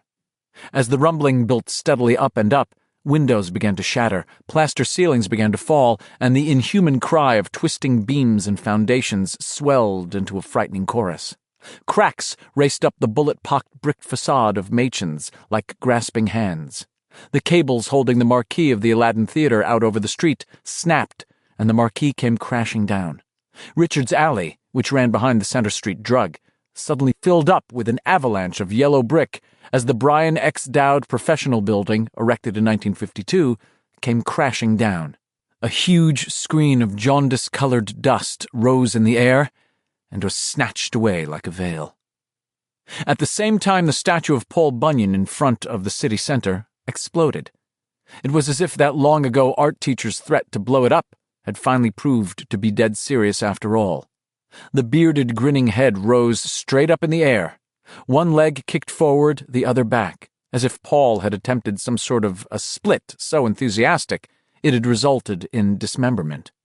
The statue's midsection blew out in a cloud of shrapnel, and the head of the plastic axe rose into the rainy sky, disappeared, and then came down again, twirling end over end. It sheared through the roof of the kissing bridge, and then its floor. And then, at 10:02 a.m., downtown Derry simply collapsed. Most of the water from the ruptured standpipe had crossed Kansas Street and ended up in the Barrens, but tons of it rushed down into the business district by way of Up Mile Hill. Perhaps that was the straw that broke the camel's back, or perhaps, as Harold Gardner told his wife, there really was an earthquake. Cracks raced across the surface of Main Street. They were narrow at first, and then they began to gape like hungry mouths, and the sound of the canal floated up, not muffled now, but frighteningly loud. Everything began to shake. The neon sign proclaiming "Outlet Moccasins" in front of Shorty Squire's souvenir shop hit the street and shorted out in 3 feet of water. A moment or two later, Shorty's building, which stood next to Mr. Paperback, began to descend. Buddy Angstrom was the first to see this phenomenon. He elbowed Alfred Zittner, who looked, gaped, and then elbowed Harold Gardner. Within a space of seconds, the sandbagging operation stopped. The men lining both sides of the canal only stood and stared toward downtown in the pouring rain, their faces stamped with identical expressions of horrified wonder. Squire's Souvenirs and Sundries appeared to have been built on some huge elevator which was now on the way down. It sank into the apparently solid concrete with ponderous, stately dignity. When it came to a stop, you could have dropped to your hands and knees on the flooded sidewalk and entered through one of the third-floor windows. Water sprayed up all around the building, and a moment later Shorty himself appeared on the roof, waving his arms madly for rescue. Then he was obliterated as the office building next door, the one which housed Mr. Paperback at ground level, also sank into the ground. Unfortunately, this one did not go straight down, as Shorty's building had done. The Mr. Paperback building developed a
marked lean. For a moment, in fact, it bore a strong resemblance to that fucked-up tower in Pisa, the one on the macaroni boxes.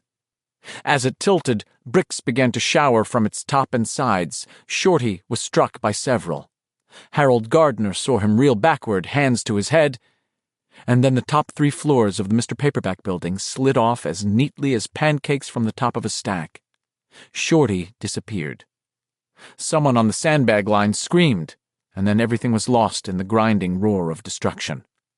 Men were knocked off their feet or sent wobbling and staggering back from the canal. Harold Gardner saw the buildings which faced each other across Main Street lean forward, like ladies kibitzing over a card game, their heads almost touching. The street itself was sinking, cracking, breaking up. Water splashed and sprayed. And then, one after another, buildings on both sides of the street simply swayed past their centers of gravity and crashed into the street. The Northeast Bank, the Shoeboat, Alvy's Smokes and Jokes, Bailey's Lunch, Bandler's Record and Music Barn. Except that by then, there was really no street for them to crash into. The street had fallen into the canal, stretching like taffy at first, and then breaking up into bobbing chunks of asphalt. Harold saw the traffic island at the 3-street intersection suddenly drop out of sight, and as water geysered up, he suddenly understood what was going to happen. "Gotta get out of here!" he screamed at Al Zitner. "It's gonna backwater! Al! It's gonna backwater!" Al Zitner gave no sign that he had heard. His was the face of a sleepwalker, or perhaps of a man who has been deeply hypnotized. He stood in his soaked red and blue checked sport coat, in his open-collared Lacoste shirt with the little alligator on the left boob, in his blue socks with the crossed white golf clubs knitted into their sides, in his brown LL Bean's boat shoes with the rubber soles. He was watching perhaps $1 million of his own personal investments sinking into the street, 3 or 4 millions of his friends' investments, the guys he played poker with, the guys he golfed with, the guys he skied with at his time-sharing condo in Rangeley. Suddenly, his hometown, Derry, Maine, for Christ's sake, looked bizarrely like that fucked-up city where the wogs pushed people around in those long, skinny canoes. Water roiled and boiled between the buildings that were still standing. Canal Street ended in a jagged black diving board over the edge of a churning lake. It was really no wonder Zitner hadn't heard Harold. Others, however, had come to the same conclusion Gardner had come to. You couldn't drop that much shit into a raging body of water without causing a lot of trouble. Some dropped the sandbags they had been holding and took to their heels. Harold Gardner was one of these, and so he lived. Others were not so lucky, and were still somewhere in the general area as the canal, its throat now choked with tons of asphalt, concrete, brick, plaster, glass, and about $4 million worth of assorted merchandise, back-surged and poured over its concrete sleeve, carrying away men and sandbags impartially. Harold kept thinking it meant to have him. No matter how fast he ran, the water kept gaining. He finally escaped by clawing his way up a steep embankment covered with shrubbery.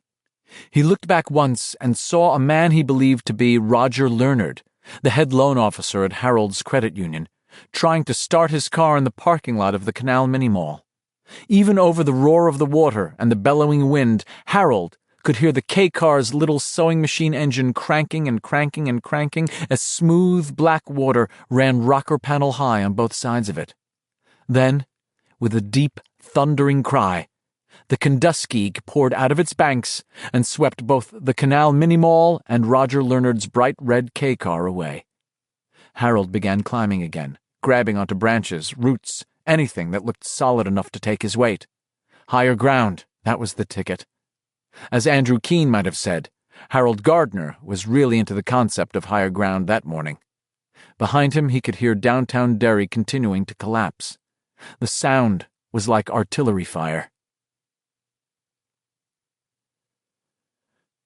4. Bill. "Beverly!" he shouted. His back and arms were one solid, throbbing ache. Richie now seemed to weigh at least 500 pounds. "Put him down, then," his mind whispered. "He's dead. You know damn well he is, so why don't you just put him down?"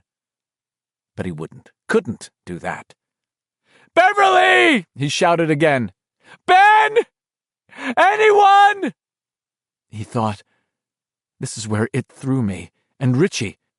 Except it threw us farther. So much farther. What was that like? I'm losing it. Forgetting. Bill. It was Ben's voice, shaky and exhausted, somewhere fairly close. Where are you? Over here, man. I've got Richie. He's hurt. Keep talking. Ben was closer now. Keep talking, Bill. We killed it, Bill said, walking toward where Ben's voice had come from. We killed the bitch. And if Richie's dead... Dead! Ben called, alarmed. He was very close now. And then his hand groped out of the dark and pawed lightly at Bill's nose. What do you mean, dead? They were supporting Richie together now. I can't see him, Bill said. That's the thing. I can't see him. Richie! Ben shouted and shook him. Richie, come on! Come on, goddammit! Ben's voice was blurring now, becoming shaky. Richie! Will you wake the fuck up? And in the dark, Richie said in a sleepy, irritable, just coming out of it voice, All right, Haystack, all right. We don't need no stinking batches. Richie! Bill screamed. Richie, are you all right? Bitch threw me, Richie muttered in that same tired, just coming out of sleep voice. I hit something hard. That's all I remember. Where's Bevy? Back this way, Ben said. Quickly, he told them about the eggs. I stamped over 100. I think I got all of them. I pray to God you did, Richie said. He was starting to sound better. Put me down, Big Bill. I can walk. Is the water louder? Yes, Bill said. The three of them were holding hands in the dark. How's your head? Hurts like hell. What happened after I got knocked out?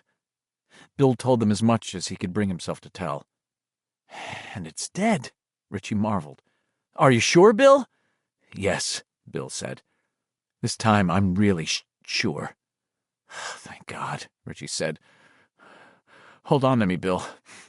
I gotta barf.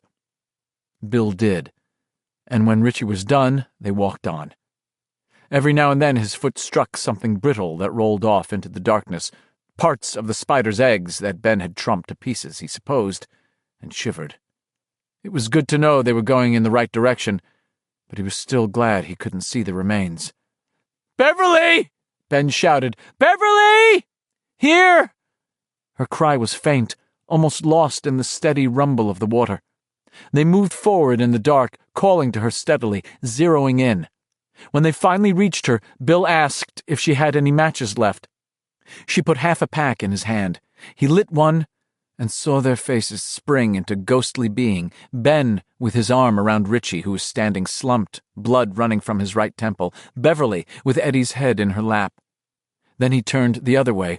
Audra was lying crumpled on the flagstones, her legs asprawl, her head turned away.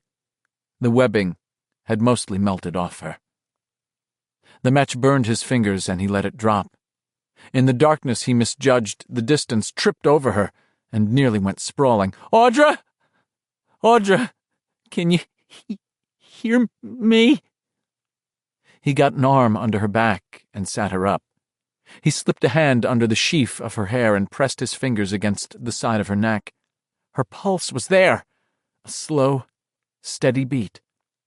He lit another match, and as it flared he saw her pupils contract. But that was an involuntary function. The fix of her gaze did not change. Even when he brought the match close enough to her face to redden her skin, she was alive, but unresponsive. Hell, it was worse than that, and he knew it. She was catatonic. The second match burned his fingers. He shook it out. Bill, I don't like the sound of that water, Ben said. I think we ought to get out of here. How will we do it without Eddie? Richie murmured. We can do it, Bev said. Bill, Ben's right. We have to get out. I'm taking her, of course, but we ought to go now. Which way? You'll know, Beverly said softly. You killed it. You'll know, Bill. He picked Audra up as he had picked Richie up and went back to the others. The feel of her in his arms was disquieting, creepy. She was like a breathing waxwork. "Which way, Bill?" Ben asked. Don't." "You'll know. You killed it, and you'll know." "Well, come on," Bill said. "Let's see if we can't find out. Beverly, grab these." He handed her the matches. "What about Eddie?" she asked. "We have to take him out." "How can we?" Bill asked. "It's Beverly. The place is falling apart." "We gotta get him out of here, man," Richie said. "Come on, Ben." Between them, they managed to hoist up Eddie's body. Beverly lit them back to the fairy tale door. Bill took Audra through it, holding her up from the floor as best he could. Richie and Ben carried Eddie through. "Put him down," Beverly said. "He can stay here." "It's too dark," Richie sobbed. "You know? It's too dark. He—" "No, it's okay," Ben said. "Maybe this is where he's supposed to be. I think maybe it is." They put him down, and Richie kissed Eddie's cheek. Then he looked blindly up at Ben. "You sure?" "Yeah. Come on, Richie." Richie got up and turned toward the door. "Fuck you, bitch!" he cried suddenly, and kicked the door shut with his foot. It made a solid chucking sound as it closed and latched. "Why'd you do that?" Beverly asked. "I don't know," Richie said, but he knew well enough. He looked back over his shoulder just as the match Beverly was holding went out. "Bill, the mark on the door." "What about it?" Bill panted. Richie said, "It's gone." 5. Derry, 10:30 a.m. The glass corridor connecting the adult library to the children's library suddenly exploded in a single brilliant flare of light. Glass flew out in an umbrella shape, whickering through the straining, whipping trees which dotted the library grounds. Someone could have been severely hurt or even killed by such a deadly fusillade. But there was no one there, either inside or out. The library had not been opened that day at all. The tunnel which had so fascinated Ben Hanscom as a boy would never be replaced.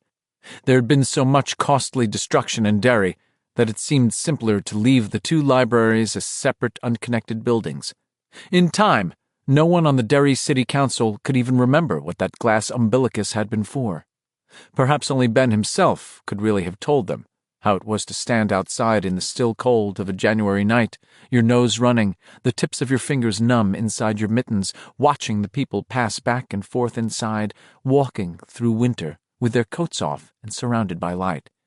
He could have told them, but maybe it wasn't the sort of thing you could have gotten up and testified about at a city council meeting, how you stood out in the cold dark and learned to love the light. All of that's as may be. The facts were just these. The glass corridor blew up for no apparent reason. No one was hurt, which was a blessing, since the final toll taken by that morning's storm, in human terms at least, was 67 killed and better than 320 injured. And it was never rebuilt.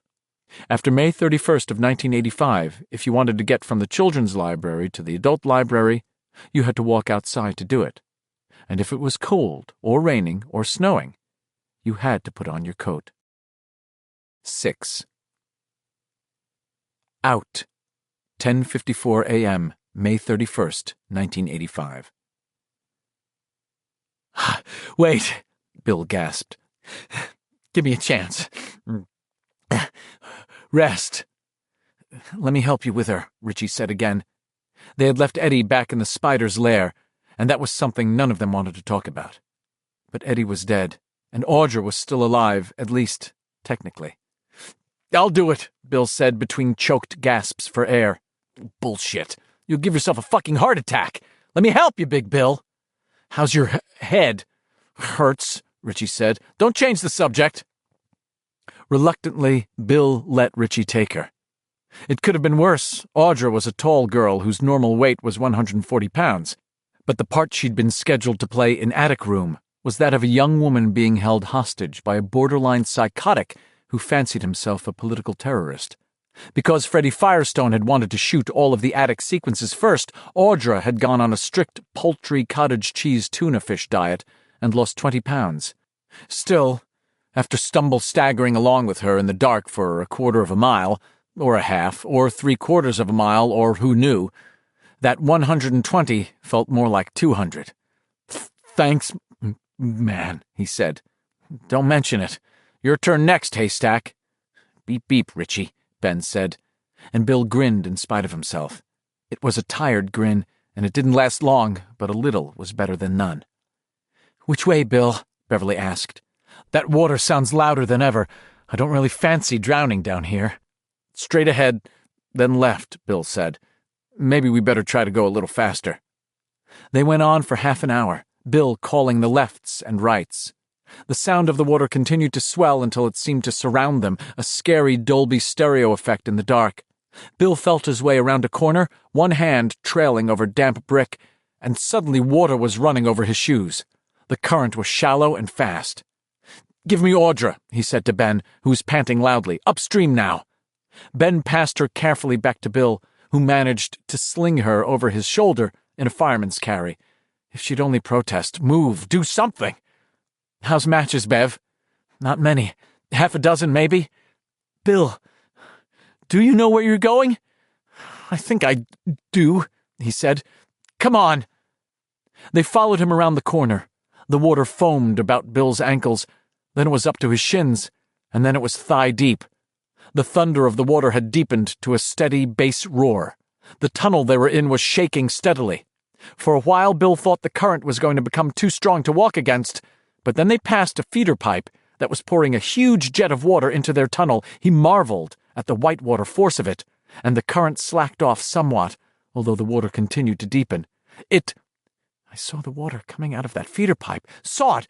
Hey! He shouted. "Can you guys see anything?" "It's been getting lighter for the last 15 minutes or so," Beverly shouted back. "Where are we, Bill? Do you know?" "I thought I did," Bill almost said. "No! Come on!" He had believed they must be approaching the concrete-channeled section of the Kenduskeag that was called the Canal, the part that went under downtown and came out in Bassey Park. But there was light down here. Light! And surely there could be no light in the canal under the city. But it brightened steadily just the same. Bill was beginning to have serious problems with Audra. It wasn't the current. That had slackened. It was the depth. Pretty soon I'll be floating her, he thought. He could see Ben on his left and Beverly on his right. By turning his head slightly, he could see Richie behind Ben. The footing was getting decidedly odd. The bottom of the tunnel was now heaped and mounded with detritus, bricks, it felt like. And up ahead, something was sticking out of the water like the prow of a ship that is in the process of sinking. Ben floundered toward it, shivering in the cold water. A soggy cigar box floated into his face. He pushed it aside and grabbed at the thing sticking out of the water. His eyes widened. It appeared to be a large sign. He was able to read the letters, Al, and below that, Phut. And suddenly, he knew. "Bill! Richie! Bev!" He was laughing with astonishment. "What is it, Ben?" Beverly shouted. Grabbing it with both hands, Ben rocked it back. There was a grating sound as one side of the sign scraped along the wall of the tunnel. Now they could read, Aladdin, and below that, Back to the Future. "It's the marquee for the Aladdin," Richie said. "How?" "The street caved in," Bill whispered. His eyes were widening. He stared up the tunnel. The light was brighter still up ahead. "What, Bill?" "What the fuck happened? Bill! What? All these drains," Bill said wildly. "All these old drains! There's been another flood, and I think this time—" He began to flounder ahead again, holding Audra up. Ben, Bev, and Richie fell in behind him. 5 minutes later, Bill looked up and saw blue sky. He was looking through a crack in the ceiling of the tunnel, a crack that widened to better than 70 feet across as it ran away from where he stood. The water was broken by many islands and archipelagos up ahead, piles of bricks, the back deck of a Plymouth sedan with its trunk sprung open and pouring water, a parking meter leaning against the tunnel wall at a drunken slant, its red violation flag up. The footing had become almost impossible now. Many mountains that rose and fell with no rhyme or reason, inviting a broken ankle. The water ran mildly around their armpits. Mild now, Bill thought. But if we'd been here 2 hours ago, even one, I think we might have gotten the ride of our lives. "What the fuck is this, Big Bill?" Richie asked. He was standing at Bill's left elbow, his face soft with wonder as he looked up at the rip in the roof of the tunnel. Except it's not the roof of any tunnel, Bill thought. It's Main Street. At least it used to be. "I think most of downtown Derry is now in the canal and being carried down the Kenduskeag River. Pretty soon it'll be in the Penobscot, and then it will be in the Atlantic Ocean, and good fucking riddance. Can you help me with Audra, Richie? I don't think I can." "Sure," Richie said. "Sure, Bill. No sweat." He took Audra from Bill. In this light, Bill could see her better than he perhaps wanted to. Her pallor masked but not hidden by the dirt and ordure that smeared her forehead and caked her cheeks. Her eyes were still wide open and innocent of all sense. Her hair hung lank and wet. She might as well have been one of those inflatable dollies they sold at the Pleasure Chest in New York or along the Reeperbahn in Hamburg. The only difference was her slow, steady respiration, and that might have been a clockwork trick, no more than that. "How are we going to get up from here?" he asked Richie. "Get Ben to give you 10 fingers," Richie said. "You can yank Bev up, and the two of you can get your wife. Ben can boost me, and we'll get Ben. And after that, I'll show you how to set up a volleyball tournament for 1,000 sorority girls. Beep, beep, Richie. Beep, beep your ass, Big Bill." The tiredness was going through him in steady waves. He caught Beverly's level gaze and held it for a moment. She nodded to him slightly, and he made a smile for her. "Give me 10 fingers, Ben?" Ben, who also looked unutterably weary, nodded. A deep scratch ran down one cheek. "I think I can handle that." He stooped slightly and laced his hands together. Bill hiked one foot, stepped into Ben's hand, and jumped up. It wasn't quite enough. Ben lifted the step he had made with his hands, and Bill grabbed the edge of the broken-in tunnel roof. He yanked himself up. The first thing he saw was a white and orange crash barrier. The second thing was a crowd of milling men and women beyond the barrier. The third was Freeze's department store, only it had an oddly bulged-out, foreshortened look.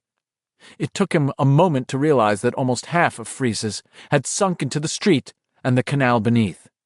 The top half had slewed out over the street and seemed in danger of toppling over like a pile of badly stacked books. "Look! Look, there's someone in the street!" A woman was pointing toward the place where Bill's head had poked out of the crevasse in the shattered pavement. "Praise God, there's someone else!" She started forward, an elderly woman with a kerchief tied over her head, peasant style. A cop held her back. "Not safe out there, Mrs. Nelson, you know it. Rest of the street might go any time." "Mrs. Nelson," Bill thought. "I remember you. Your sister used to sit George and me sometimes." He raised his hand to show her he was all right, and when she raised her own hand in return, he felt a sudden surge of good feelings and hope. He turned around and lay flat on the sagging pavement, trying to distribute his weight as evenly as possible, the way you were supposed to do on thin ice. He reached down for Bev. She grasped his wrists and, with what seemed to be the last of his strength, he pulled her up.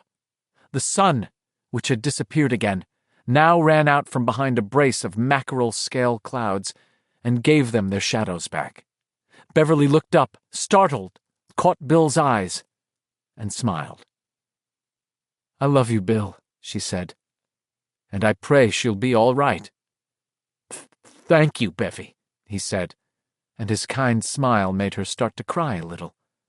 He hugged her, and the small crowd gathered behind the crash barrier applauded. A photographer from the Derry News snapped a picture. It appeared in the June 1st edition of the paper, which was printed in Bangor because of water damage to the News's presses.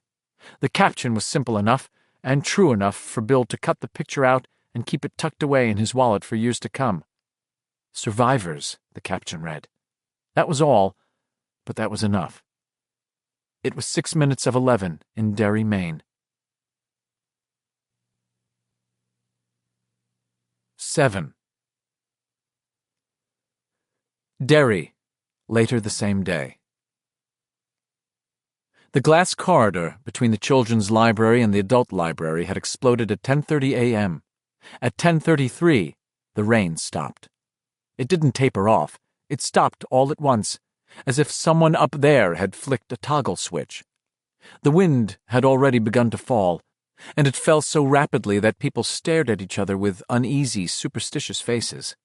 The sound was like the wind-down of a 747's engines after it has been safely parked at the gate.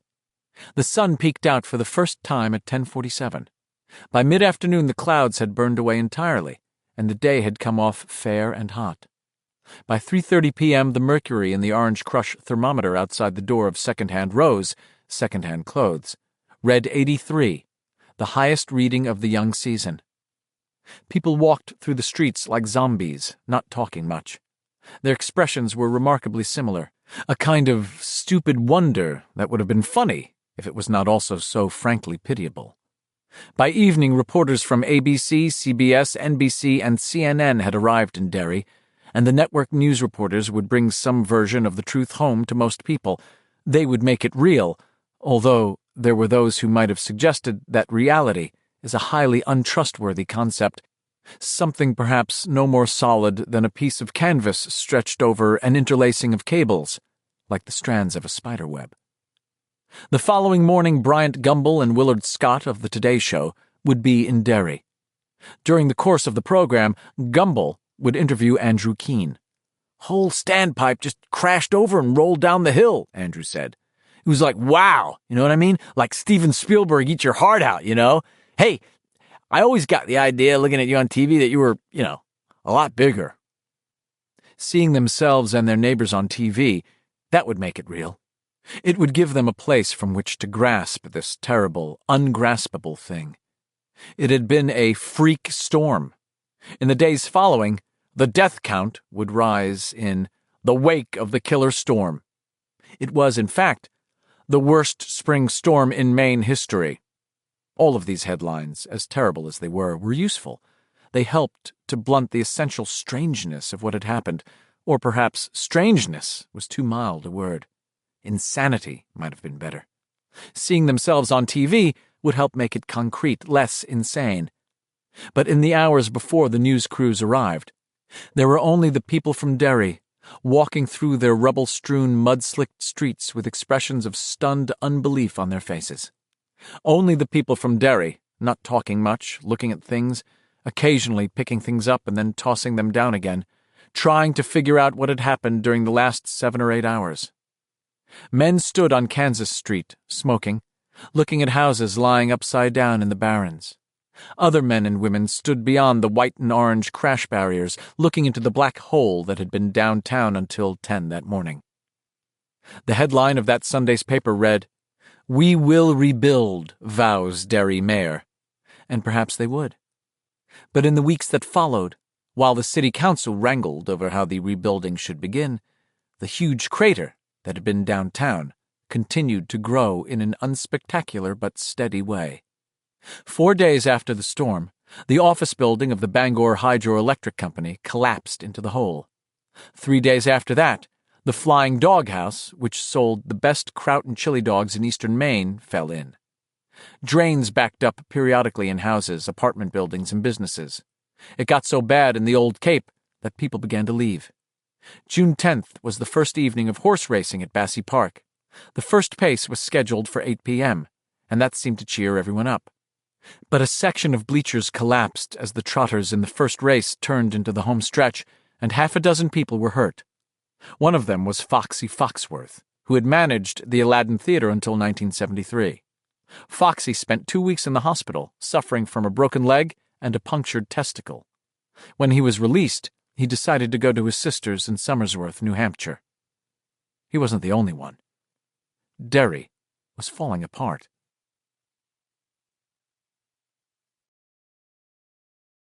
Eight. They watched the orderly slam the back doors of the ambulance and go around to the passenger seat. The ambulance started up the hill toward the Derry Home Hospital. Ritchie had flagged it down at severe risk of life and limb, and had argued the irate driver to a draw when the driver insisted he just didn't have any more room. He had ended up stretching Audra out on the floor. "Now what?" Ben asked. There were huge brown circles under his eyes and a grimy ring of dirt around his neck. I'm going back to the townhouse, Bill said. Gonna sleep for about 16 hours. I second that, Richie said. He looked hopefully at Bev. Got any cigarettes, pretty lady? No, Beverly said. I think I'm going to quit again. Sensible enough idea. They began to walk slowly up the hill, the four of them, side by side. It's over, Bill said. Ben nodded. We did it. You did it, Big Bill. We all did it, Beverly said. I wish we could have brought Eddie up. I wish that more than anything. They reached the corner of Upper Main and Point Street. A kid in a red rain slicker and green rubber boots was sailing a paper boat along the brisk run of water in the gutter. He looked up, saw them looking at him, and waved tentatively. Bill thought it was the boy with the skateboard, the one whose friend had seen Jaws in the canal. He smiled and stepped toward the boy. It's all right now, he said. The boy studied him gravely and then grinned. The smile was sunny and hopeful. Yeah, he said. I think it is. Bet your ass. The kid laughed. You gonna be careful on that skateboard? Not really, the kid said, and this time Bill laughed. He restrained an urge to ruffle the kid's hair. That probably would have been resented, and returned to the others. Who is that? Richie asked. A friend, Bill said. He stuffed his hands in his pockets. Do you remember it? When we came out before? Beverly nodded. Eddie got us back to the Barrens. Only we ended up on the other side of the Kenduskeag somehow, the old Cape side. You and Haystack pushed the lid off one of those pumping stations, Richie said to Bill, because you had the most weight. Yeah, Ben said, we did. The sun was out, but it was almost down. Yeah, Bill said. And we were all there. But nothing lasts forever, Richie said. He looked back down the hill they had just climbed and sighed. Look at this, for instance. He held his hands out. The tiny scars in the palms were gone. Beverly put her hands out. Ben did the same. Bill added his. All were dirty, but unmarked. Nothing lasts forever, Richie repeated. He looked up at Bill, and Bill saw tears cut slowly through the dirt on Richie's cheeks. Except maybe for love, Ben said. And desire, Beverly said. How about friends? Bill asked, and smiled. What do you think, Trashmouth? Well, Richie said, smiling and rubbing his eyes. I got to think about it, boy. I got to think about it. Bill put his hands out, and they joined theirs with his, and stood there for a moment, 7, who had been reduced to 4, but who could still make a circle. They looked at each other. Ben was crying now, too, the tears spilling from his eyes, but he was smiling. I love you guys so much, he said. He squeezed Bev's and Richie's hands tight, tight, tight for a moment, and then dropped them. Now, could we see if they've got such a thing as breakfast in this place? And we ought to call Mike. Tell him we're okay. Good thinning, senor, Richie said. Every now and then, I think you might turn out okay. What you think, Big Bill? I think you ought to go fuck yourself, Bill said. They walked into the townhouse on a wave of laughter, and as Bill pushed through the glass door, Beverly caught sight of something which she never spoke of, but never forgot. For just a moment she saw their reflections in the glass, only there were 6, not 4, because Eddie was behind Richie, and Stan was behind Bill, that little half-smile on his face. 9. Out. Dusk, August 10th, 1958. The sun sits neatly on the horizon, a slightly oblate red ball that throws a flat, feverish light over the barrens. The iron cover on top of one of the pumping stations rises a little, settles, rises again, and begins to slide. Push it, Ben! It's breaking my shoulder! The cover slides farther, tilts, and falls into the shrubbery that has grown up around the concrete cylinder. 7 children come out one by one and look around, blinking owlishly in silent wonder. They are like children who have never seen daylight before. It's so quiet, Beverly says softly. The only sounds are the loud rush of water and the somnolent hum of insects. The storm is over, but the Kenduskeag is still very high. Closer to town, not far from the place where the river is corseted in concrete and called a canal, it has overflowed its banks, although the flooding is by no means serious. A few wet cellars is the worst of it. This time. Stan moves away from them, his face blank and thoughtful. Bill looks around, and at first he thinks Stan has seen a small fire on the riverbank. Fire is his first impression, a red glow almost too bright to look at. But when Stan picks the fire up in his right hand, the angle of the light changes, and Bill sees it's nothing but a Coke bottle, one of the new clear ones which someone has dropped by the river.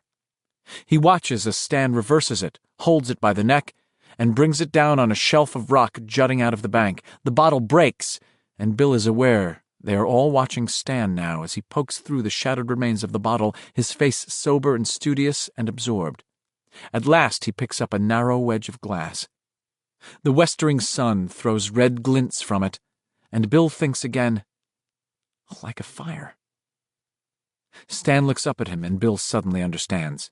It is perfectly clear to him and perfectly right. He steps forward toward Stan with his hands held out, palms up. Stan backs away into the water. Small black bugs stitch along just above the surface, and Bill can see an iridescent dragonfly go buzzing off into the reeds along the far bank like a small flying rainbow. A frog begins a steady bass thud, and as Stan takes his left hand and draws the edge of glass down his palm, peeling skin and bringing thin blood, Bill thinks in a kind of ecstasy, there's so much life down here. Bill? Sure. Both. Stan cuts his other hand. There is pain, but not much. A whippoorwill has begun to call somewhere, a cool sound, peaceful. Bill thinks, that whippoorwill is raising the moon. He looks at his hands, both of them bleeding now, and then around him. The others are there, Eddie with his aspirator clutched tightly in one hand, Ben with his big belly pushing palely out through the tattered remains of his shirt, Richie, his face oddly naked without his glasses, Mike, silent and solemn, his normally full lips compressed to a thin line, and Beverly, her head up, her eyes wide and clear, her hair still somehow lovely in spite of the dirt that mats it. All of us are here. And he sees them, really sees them for the last time, because in some way he understands that they will never all be together again, the 7 of them, not this way. No one talks. Beverly holds out her hands, and after a moment Richie and Ben hold out theirs.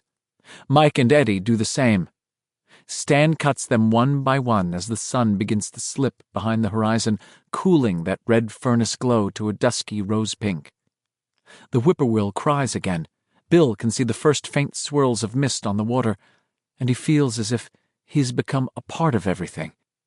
This is a brief ecstasy, which he will no more talk about than Beverly will later talk about the brief reflection she sees of 2 dead men who were, as boys, her friends.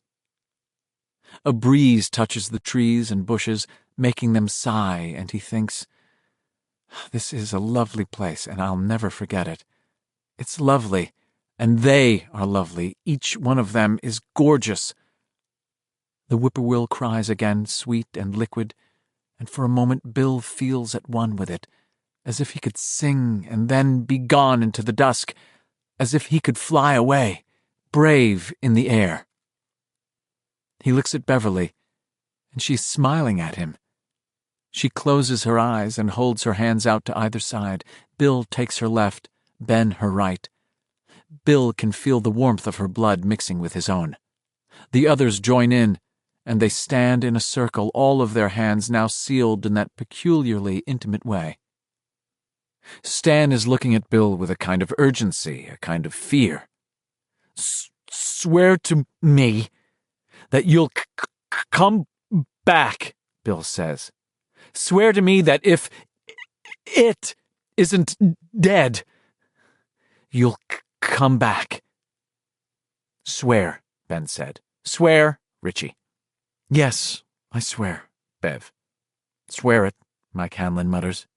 Yeah, swear, Eddie, his voice a thin and reedy whisper. I swear too, Stan whispers. but his voice falters, and he looks down as he speaks. I swear. That was it. That was all. But they stand there for a while longer, feeling the power that is in their circle, the closed body that they make. The light paints their faces in pale, fading colors. The sun is now gone, and sunset is dying. They stand together in a circle as the darkness creeps down into the barrens, filling up the paths they have walked this summer, the clearings where they have played tag and guns, the secret places along the riverbanks where they have sat and discussed childhood's long questions or smoked Beverly's cigarettes, or where they have merely been silent, watching the passage of the clouds reflected in the water.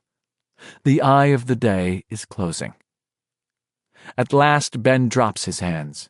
He starts to say something, shakes his head, and walks away. Richie follows him, then Beverly and Mike walking together. No one talks. They climb the embankment to Kansas Street and simply take leave of one another. And when Bill thinks it over 27 years later, he realizes that they really never did all get together again. 4 of them, quite often, sometimes 5, and maybe 6 once or twice, but never all 7. He's the last to go. He stands for a long time with his hands on the rickety white fence, looking down into the barrens as, overhead, the first stars seed the summer sky. He stands under the blue and over the black, and watches the barrens fill up with darkness. I never want to play down there again, he thinks suddenly, and is amazed to find the thought is not terrible or distressing, but tremendously liberating. He stands there a moment longer and then turns away from the barrens and starts home, walking along the dark sidewalk with his hands in his pockets, glancing from time to time at the houses of Derry, warmly lit against the night. After a block or 2, he begins to walk faster, thinking of supper, and a block or 2 after that, he begins to whistle. Derry, the last interlude. The ocean, in these times, is a perfect fleet of ships, and we can hardly fail to encounter many in running over. It is merely crossing, said Mr. Micawber, trifling with his eyeglass. Merely crossing. The distance is quite imaginary. Charles Dickens, David Copperfield. June 4th, 1985. Bill came in about 20 minutes ago and brought me this book. Carol found it on one of the tables in the library and gave it to him when he asked for it. I thought Chief Rademacher might have taken it, but apparently he didn't want anything to do with it. Bill's stutter is disappearing again, but the poor man has aged 4 years in the last 4 days. He told me he expects Audra to be discharged from Derry Home Hospital, where I myself yet tarry, tomorrow, only to take a private ambulance north to the Bangor Mental Health Institute. Physically, she's fine, minor cuts and bruises that are already healing. Mentally, you raise your hand and it stays up, Bill said. He was sitting by the window, twiddling a can of diet soda between his hands. It just floats there until someone puts it down again. Her reflexes are there, but very slow. The EEG they did shows a severely repressed alpha wave. She's catatonic, Mike. I said, I've got an idea. Maybe not such a good one. If you don't like it, just say so. What? I'm going to be here in Bangor another week, I said. Instead of sending Audra up to Bangor, why don't you take her to my place, Bill? Spend the week with her. Talk to her, even if she doesn't talk back. Is she continent? No, Bill said bleakly. Would I change her? He smiled, and it was such a painful smile that I had to look away for a moment. It was the way my father smiled the time he told me about Butch Bowers and the chickens. Yes, I think I can do that much. I won't tell you to take it easy on yourself when you're obviously not prepared to do that, I said. But please remember that you yourself agreed that much or all of what's happened was almost certainly ordained. That may include Audra's part in this. I should have kept my mouth shut about where I was going. Sometimes it's better to say nothing. So that's what I did. "All right," he said at last. "If you really mean it." "I mean it. They've got my house keys down at the patient services desk. There's a couple of Delmonico steaks in the freezer. Maybe that was ordained, too. She's eating mostly soft foods and liquids." "Well," I said, holding on to my smile, "maybe there'll be cause for a celebration. There's a pretty good bottle of wine on the top shelf in the pantry, too. Mondavi. Domestic, but good." He came over and gripped my hand. "Thank you, Mike." "Any time, Big Bill." He let go of my hand. "Richie flew back to California this morning." I nodded. "Think you'll stay in touch?" "Maybe," he said. "For a while, anyway, but—" He looked at me levelly. "It's going to happen again, I think." "The forgetting?" "Yes. In fact, I think it's already started. Just little things so far, details, but I think it's going to spread." "Maybe that's best." "Maybe." He looked out the window, still twiddling his can of diet soda, almost surely thinking about his wife, so wide-eyed and silent and beautiful and plastic, catatonic. The sound of a door slamming shut and locked. He sighed. "Maybe it is." "Ben? Beverly?" He looked back at me and smiled a little. "Ben's invited her to come back to Nebraska with him, and she's agreed to go, at least for a while. You know about her friend in Chicago?" I nodded. "Beverly told Ben, and Ben told me yesterday. If I may understate the case, grotesquely understate the case, Beverly's later description of her wonderful, fantastic husband, Tom, was much truer than her original one. Wonderful, fantastic Tom kept Bev in emotional, spiritual, and sometimes physical bondage for the last 4 years or so. Wonderful, fantastic Tom got here by beating the information out of Bev's only close woman friend. She told me she's going to fly back to Chicago the week after next and file a missing persons report on him. Tom, I mean." "Smart enough," I said. "No one's ever going to find him down there." Or Eddie either, I thought, but did not say. "No, I suppose not," Bill said. "And when she goes back, I'm betting Ben will go with her. And you know something else? Something really crazy?" "What?" "I don't think she really remembers what happened to Tom." I just stared at him. "She's forgotten or forgetting," Bill said. "And I can't remember what the doorway looked like anymore. The doorway into its place. I'll try to think of it, and the craziest thing happens. I get this image of goats walking over a bridge. From that story, The Three Billy Goats Gruff. Crazy, huh?" "They'll trace Tom Rogan to Derry eventually," I said. "He'll have left a paper trail a mile wide, rent a car, plane tickets." "I'm not so sure of that," Bill said, lighting a cigarette. "I think he might have paid cash for his plane ticket and given a phony name. Maybe bought a cheap car here or stole one." "Why?" "Oh, come on," Bill said. "Do you think he came all this way to give her a spanking?" Our eyes met for a long moment, and then he stood up. "Listen, Mike, too hip, gotta split," I said. "I can dig it." He laughed at that, laughed hard. And when he had sobered, he said, "Thanks for the use of your place, Mikey.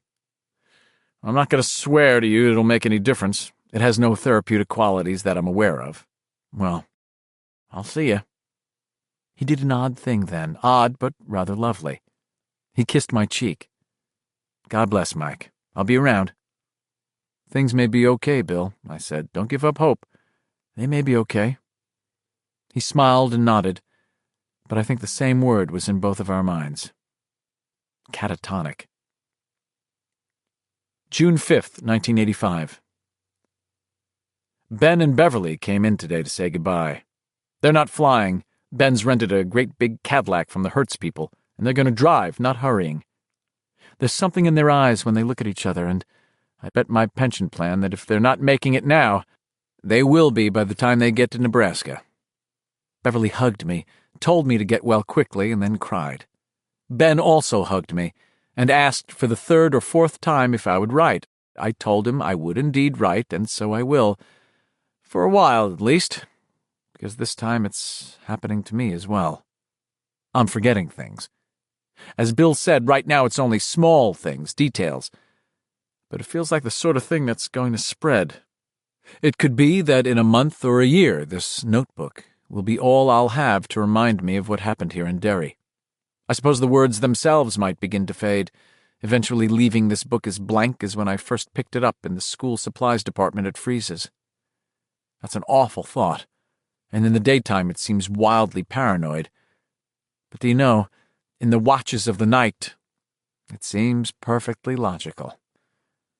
This forgetting, the prospect, fills me with panic, but it also offers a sneaking sort of relief. It suggests to me more than anything else that this time they really did kill it, that there is no need of a watchman to stand and wait for the cycle to begin again. Dull panic, sneaking relief. It's the relief I'll embrace, I think, sneaking or not. Bill called to say he and Audra had moved in. There is no change in her. I'll always remember you. That's what Beverly told me just before she and Ben left. I think I saw a different truth in her eyes.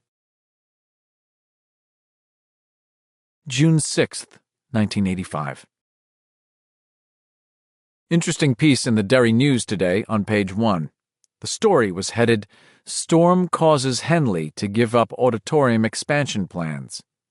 The Henley in question is Tim Henley, a multi-millionaire developer who came into Derry like a whirlwind in the late 60s. It was Henley and Zittner who organized the consortium responsible for building the Derry Mall, which, according to another piece on page 1, is probably going to be declared a total loss.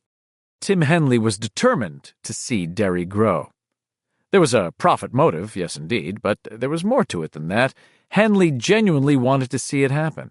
His sudden abandonment of the auditorium expansion suggests several things to me. That Henley may have soured on Derry is only the most obvious. I think it's also possible that he's in the process of losing his shirt because of the destruction of the mall. But the article also suggests that Henley is not alone, that other investors and potential investors in Derry's future may be rethinking their options. Of course, Al Zittner won't have to bother. God retired him when downtown collapsed. Of the others, those who thought like Henley are now facing a rather difficult problem. How do you rebuild an urban area which is now at least 50% underwater?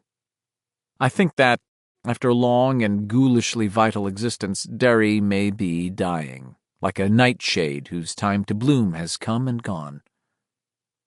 Called Bill Denbrough late this afternoon. No change in Audra. An hour ago I put through another call, this one to Richie Tozier in California.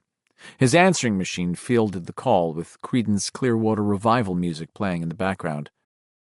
Those machines always fuck up my timing somehow. I left my name and number, hesitated, and added that I hoped he was able to wear his contact lenses again. I was about to hang up when Richie himself picked up the phone and said, "Mikey, how you be?" His voice was pleased and warm, but there was an obvious bewilderment there as well. He was wearing the verbal expression of a man who has been caught utterly flat-footed. "Hello, Richie," I said. "I'm doing pretty well." "Good. How much pain you having?" "Some. It's going away. The itch is worse. I'll be damn glad when they finally decide to unstrap my ribs. By the way, I liked the Creedence." Richie laughed. "Shit, that ain't Creedence. That's Rock and Roll Girls from Fogerty's new album, Center Field, it's called. You haven't heard any of it?" "Uh-uh. You gotta get it. It's great. It's just like—" He trailed off for a moment and then said, "It's just like the old days." "I'll pick it up," I said, and I probably will. I always liked John Fogerty. Green River was my all-time Creedence favorite, I guess. "Get back home," he says. "Just before the fade," he says it. "What about Bill?" "He and Audra are keeping house for me while I'm in here." "Good. That's good." He paused for a moment. "You want to hear something fucking bizarre, old Mikey?" "Sure," I said. I had a pretty good idea what he was going to say. "Well, I was sitting here in my study, listening to some of the new Cashbox hot prospects, going over some ad copy, reading memos. There's about 2 mountains of stuff backed up, and I'm looking at roughly a month of 25-hour days. So I had the answering machine turned on, but with the volume turned up so I could intercept the calls I wanted and just let the dimwits talk to the tape. And the reason I let you talk to the tape as long as I did was because at first you didn't have the slightest idea who I was. Jesus, that's right. How did you know that? Because we're forgetting again. All of us this time. Mikey, are you sure? What was Stan's last name? I asked him. There was silence on the other end of the line, a long silence. In it, faintly, I could hear a woman talking in Omaha, or maybe she was in Ruthven, Arizona, or Flint, Michigan. I heard her, as faint as a space traveler leaving the solar system in the nose cone of a burned-out rocket, thank someone for the cookies. Then Richie said uncertainly, I think it was Underwood, but that isn't Jewish, is it? It was Eurus. Eurus! Richie cried, sounding both relieved and shaken. Jesus, I hate it when I get something right on the tip of my tongue and I can't quite pick it off. Someone brings out a Trivial Pursuit game, I say, excuse me, but I think the diarrhea's coming back, so maybe I'll just go home, okay? But you remember anyhow, Mikey, like before. No, I looked it up in my address book. Another long silence. Then, you didn't remember? Nope. No shit? No shit. Then this time it's really over, he said, and the relief in his voice was unmistakable. Yes, I think so. That long-distance silence fell again, all the miles between Maine and California. I believe we were both thinking the same thing. It was over, yes, and in 6 weeks or 6 months we will have forgotten all about each other. It's over, and all it's cost us is our friendship and Stan and Eddie's lives. I've almost forgotten them, you know it? Horrible as it may sound, I've almost forgotten Stan and Eddie. Was it asthma Eddie had, or chronic migraine? I'll be damned if I can remember for sure, although I think it was migraine. I'll ask Bill, he'll know. Well, you say hi to Bill and that pretty wife of his, Richie said with a cheeriness that sounded canned. I will, Richie, I said, closing my eyes and rubbing my forehead. He remembered Bill's wife was in Derry, but not her name, or what had happened to her. And if you're ever in L.A., you got the number. We'll get together and mouth some chow. Sure. I felt hot tears behind my eyes. And if you get back this way, the same thing goes. Mikey? Right here. I love you, man. Same here. Okay. Keep your thumb on it. Beep, beep, Richie. He laughed. Yeah. Stick it in your ear, Mike. I'll say, in your ear, boy. He hung up, and so did I. Then I lay back on my pillows with my eyes shut and didn't open them for a long time. June 7th, 1985. Police Chief Andrew Rademacher, who took over from Chief Borton in the late 60s, is dead. It was a bizarre accident, one I can't help associating with what has been happening in Derry, what has just ended in Derry. The combination police station courthouse stands on the edge of the area that fell into the canal, and while it didn't go, the upheaval, or the flood, must have caused structural damage of which no one was aware. Rademacher was working late in his office last night, the story in the paper says, as he has every night since the storm and the flood. The police chief's office has moved from the 3rd to the 5th floor since the old days, to just below an attic where all sorts of records and useless city artifacts are stored. One of those artifacts was the tramp chair I have described earlier in these pages. It was made of iron and weighed better than 400 pounds. The building shipped a quantity of water during the downpour of May 31st, and that must have weakened the attic floor, or so the paper says. Whatever the reason, the tramp chair fell from the attic directly onto Chief Rademacher as he sat at his desk reading accident reports. He was killed instantly. Officer Bruce Andine rushed in and found him lying on the ruins of his shattered desk, his pen still in one hand.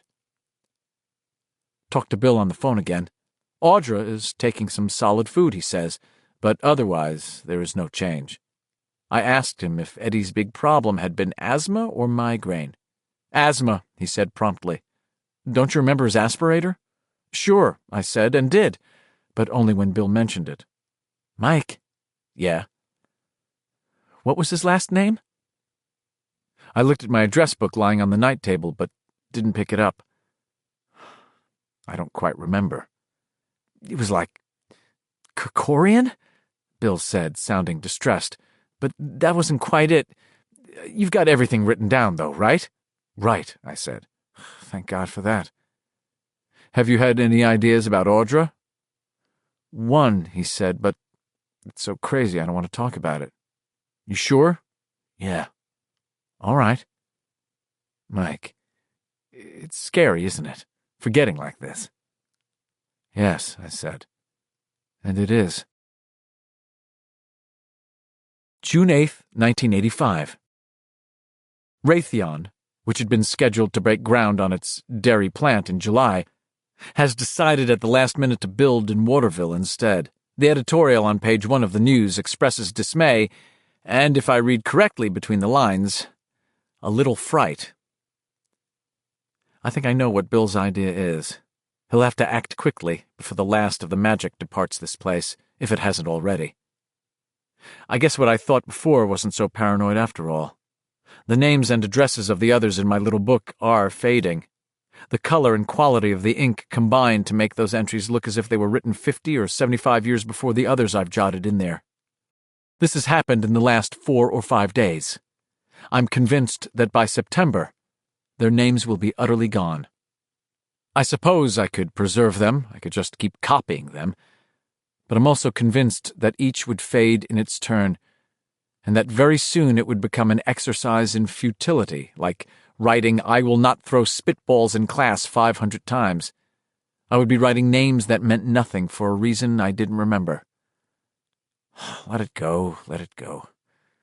Bill, act quickly, but be careful.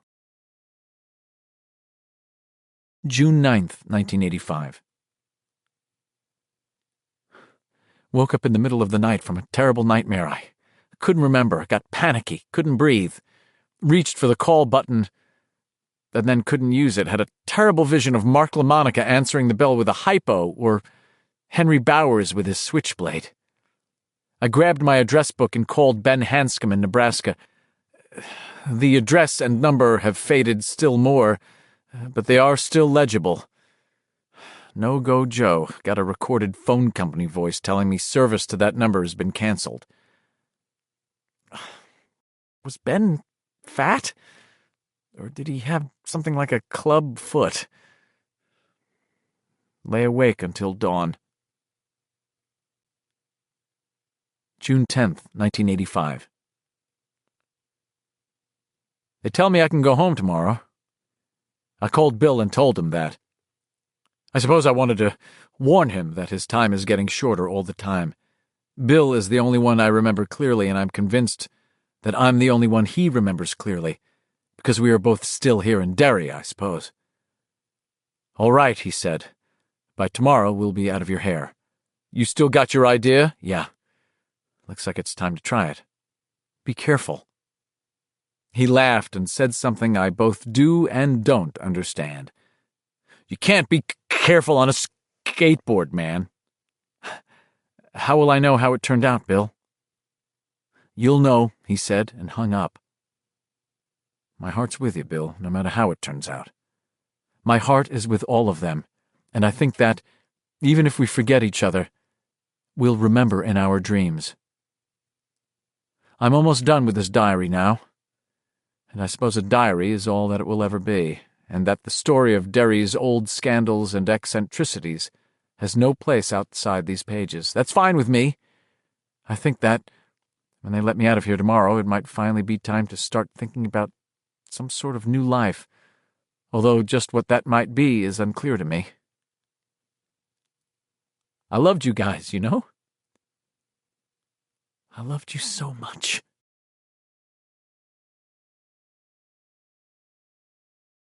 Epilogue. Bill Denbrough Beats the Devil. 2. I knew the bride when she used to do the pony. I knew the bride when she used to do the stroll. I knew the bride when she used to want a party. I knew the bride when she used to rock and roll. Nick Lowe. You can't be careful on a skateboard, man. Some kid. 1.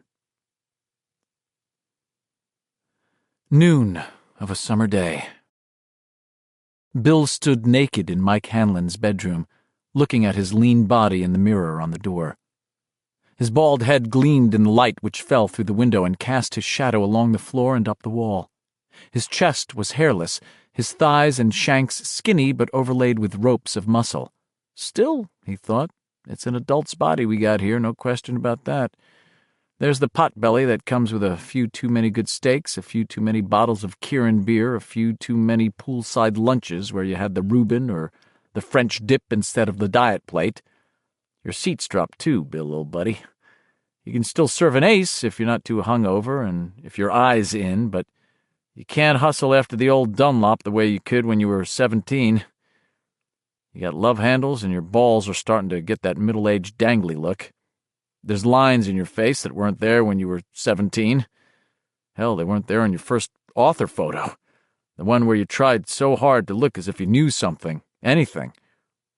You're too old for what you've got in mind, Billy boy. You'll kill both of you. He put on his underpants. If we'd believed that, we never could have done whatever it was we did.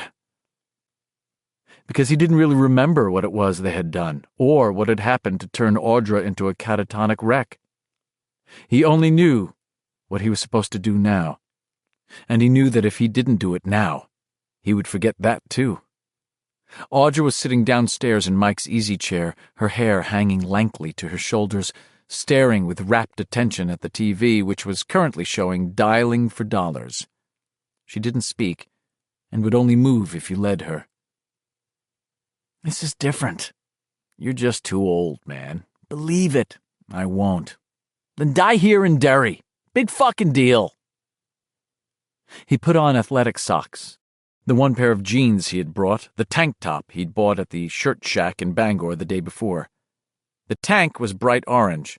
Across the front it said, "Where the hell is Derry, Maine?" He sat down on Mike's bed, the one he had shared for the last week of nights with his warm but corpse-like wife, and put on his sneakers, a pair of Keds, which he had also bought yesterday in Bangor. He stood up and looked at himself in the mirror again. He saw a man pressing middle age, dressed up in a kid's clothes. You look ludicrous. What kid doesn't? You're no kid. Give this up. Fuck. Let's rock and roll a little, Bill said softly, and left the room. 2. In the dreams he will have in later years, he is always leaving Derry alone at sunset. The town is deserted. Everyone has left. The theological seminary and the Victorian houses on West Broadway brood black against a lurid sky, every summer sunset you ever saw rolled up into one. He can hear his footfalls echoing back as they rap along the concrete. The only other sound is water rushing hollowly through the storm drains. 3. He rolled Silver out into the driveway, put him on the kickstand, and checked the tires again. The front one was okay, but the back one felt a little mushy.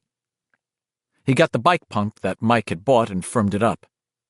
When he put the pump back, he checked the playing cards and the clothespins. The bike's wheels still made those exciting machine gun sounds Bill remembered from his boyhood. Good deal. You've gone crazy. Maybe. We'll see. He went back into Mike's garage again, got the 3-in-1, and oiled the chain and sprocket. Then he stood up, looked at Silver, and gave the bulb of the Ooga horn a light, experimental squeeze. It sounded good. He nodded and went into the house. 4. And he sees all those places again, intact as they were then. The hulking brick fort of Derry Elementary, The kissing bridge with its complex intaglio of initials, high school sweethearts ready to crack the world open with their passion, who had grown up to become insurance agents and car salesmen and waitresses and beauticians. He sees the statue of Paul Bunyan against that bleeding sunset sky and the leaning white fence which ran along the Kansas Street sidewalk at the edge of the Barrens. He sees them as they were, as they always will be in some part of his mind. And his heart breaks with love and horror. Leaving Derry, he thinks. We are leaving Derry. And if this was a story, it would be the last half-dozen pages or so. Get ready to put this one up on the shelf and forget it. The sun's going down and there's no sound but my footfalls and the water in the drains. This is the time of 5. Dialing for dollars had given way to Wheel of Fortune. Audra sat passively in front of it, her eyes never leaving the set. Her demeanor did not change when Bill snapped the TV off. "Audra," he said, going to her and taking her hand. "Come on." She didn't move. Her hand lay in his, warm wax. Bill took her other hand from the arm of Mike's chair and pulled her to her feet. He had dressed her that morning much as he had dressed himself. She was wearing Levi's and a blue shell top. She would have looked quite lovely if not for her wide-eyed, vacant stare. "Come on," he said again, and led her through the door into Mike's kitchen and eventually outside. She came willingly enough, although she would have plunged off the back porch stoop and gone sprawling in the dirt if Bill had not put an arm around her waist and guided her down the steps. He led her over to where Silver stood heeled over on his kickstand in the bright summer noonlight. Audra stood beside the bike, looking serenely at the side of Mike's garage. "Get on, Audra." She didn't move. Patiently, Bill worked at getting her to swing one of her long legs over the carrier mounted on Silver's back fender. At last, she stood there with the package carrier between her legs, not quite touching her crotch. Bill pressed his hand slightly to the top of her head, and Audra sat down. He swung onto Silver's saddle and put up the kickstand with his heel. He prepared to reach behind him for Audra's hands and draw them around his middle, but before he could do it, they crept around him of their own accord like small, dazed mice. He looked down at them, his heart beating faster, seeming to pump in his throat as much as in his chest. It was the first independent action Audra had taken all week, so far as he knew. The first independent action she had taken since it happened. Whatever it had been. "Audra?" There was no answer. He tried to crane his neck around and see her, but couldn't quite make it. There were only her hands around his waist, the nails showing the last chips of a red polish that had been put on by a bright, lively, talented young woman in a small English town. "We're going for a ride," Bill said, and he began to roll Silver forward toward Palmer Lane, listening to the gravel crunch under the tires. "I want you to hold on, Audra. I think I may go sort of fast, if I don't lose my guts." He thought of the kid he had met earlier during his stay in Derry, when it had still been happening. "You can't be careful on a skateboard," the kid had said. Truer words were never spoken, kid. "Audra, you ready?" No answer. Had her hands tightened the tiniest bit across his middle? Probably just wishful thinking. He reached the end of the driveway and looked right. Palmer Lane ran straight to Upper Main Street, where a left turn would take him onto the hill running downtown. Downhill. Picking up speed. He felt a tremor of fear at the image, and a disquieting thought, "Old bones break easy, Billy boy," ran through his mind almost too quickly to read, and was gone. But it wasn't all disquiet, was it? No. It was desire as well. The feeling he'd had when he saw the kid walking along with the skateboard under his arm. The desire to go fast. To feel the wind race past you without knowing if you were racing toward or running away from. To just go. To fly. Disquiet and desire. All the difference between world and want. The difference between being an adult who counted the cost and a child who'd just gone on it and went, for instance. All the world between. Yet not that much difference at all. Bedfellows, really. The way you felt when the roller coaster car approached the top of the first steep grade, where the ride really begins. Disquiet and desire. What you want and what you're scared to try for. Where you've been and where you want to go. Something in a rock and roll song about wanting the girl, the car, the place to stand and be. Oh, please, God, can you dig it? Bill closed his eyes for a moment, feeling the soft, dead weight of his wife behind him, feeling the hill somewhere ahead of him, feeling his own heart inside him. Be brave. Be true. Stand. He began to push Silver forward again. You want to rock and roll a little, Audra? No answer, but that was all right. He was ready. Hold on, then. He began to pedal. It was hard going at first.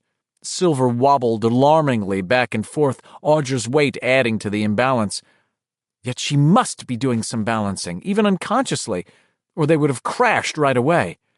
Bill stood on the pedals, hands squeezing the handle grips with maniacal tightness, his head turned skyward, his eyes slits, the cords on his neck standing out. Gonna fall splat right here in the street, split her skull and mine. No, you ain't. Go for it, Bill. Go for it. Go for the son of a bitch! He stood on the pedals, revolving them, feeling every cigarette he'd smoked over the last 20 years in his elevated blood pressure and the race of his heart. Fuck that too, he thought, and the rush of crazy exhilaration made him grin. The playing cards, which had been firing isolated shots, now began to click-clock faster. They were new, nice new bikes, and they made a good loud sound. Bill felt the first touch of breeze on his bald pate, and his grin widened. I made that breeze, he thought. I made it by pumping these damn pedals. The stop sign at the end of the lane was coming up. Bill began to brake, and then, his grin still widening, showing more and more of his teeth, he began to pump again. Ignoring the stop sign, Bill Denbrough swept to the left onto Upper Main Street above Bassey Park. Again, Audra's weight fooled him, and they almost overbalanced and crashed. The bike wavered, wobbled, then righted itself. That breeze was stronger now, cooling the sweat on his forehead, evaporating it, rushing past his ears with a low, intoxicating sound that was a little like the sound of the ocean in a conch shell, but was really like nothing else on earth. Bill supposed it was a sound the kid with the skateboard was familiar with. But it's a sound you'll fall out of touch with, kid, he thought. Things have a way of changing. It's a dirty trick, so be prepared for it. Pedaling faster now, finding a surer balance and speed. The ruins of Paul Bunyan on the left, like a fallen colossus. Bill shouted, Hi-yo, Silver! Away! Audra's hands tightened around his middle. He felt her stir against his back. But there was no urge to turn and try to see her now. No urge. No need. He pedaled faster, laughing out loud, a tall, skinny, bald man on a bike crouched over the handlebars to lessen the wind resistance. People turned to look as he raced alongside Bassey Park. Now Upper Main Street began to incline toward the caved-in center of town at a steeper angle, and a voice inside whispered to him that if he didn't brake soon he would find himself unable. He would simply go sweeping into the sunken remains of the three-way intersection like a bat out of hell and kill both of them. Instead of braking, he began to pedal again, urging the bike to go even faster. Now he was flying down Main Street Hill, and he could see the white and orange crash barriers, the smudge pots with their smoky Halloween flames marking the edge of the cave-in. He could see the tops of buildings which jutted out of the streets like the figments of a madman's imagination. Hi-yo, Silver! Away! Bill Denbrough cried deliriously and rushed down the hill toward whatever there would be, aware for one last time of Derry as his place, aware most of all that he was alive under a real sky, and that all was desire, desire, desire. He raced down the hill on Silver. He raced to beat the devil. 6. Leaving. So you leave. And there is an urge to look back just once as the sunset fades, to see that severe New England skyline one final time. The spires, the standpipe, Paul with his axe slung over his shoulder. But it is perhaps not such a good idea to look back. All the stories say so. Look what happened to Lot's wife. Best not to look back. Best to believe there will be happily ever afters all the way around. And so there may be. Who is to say there will not be such endings? Not all boats which sail away into darkness never find the sun again, or the hand of another child.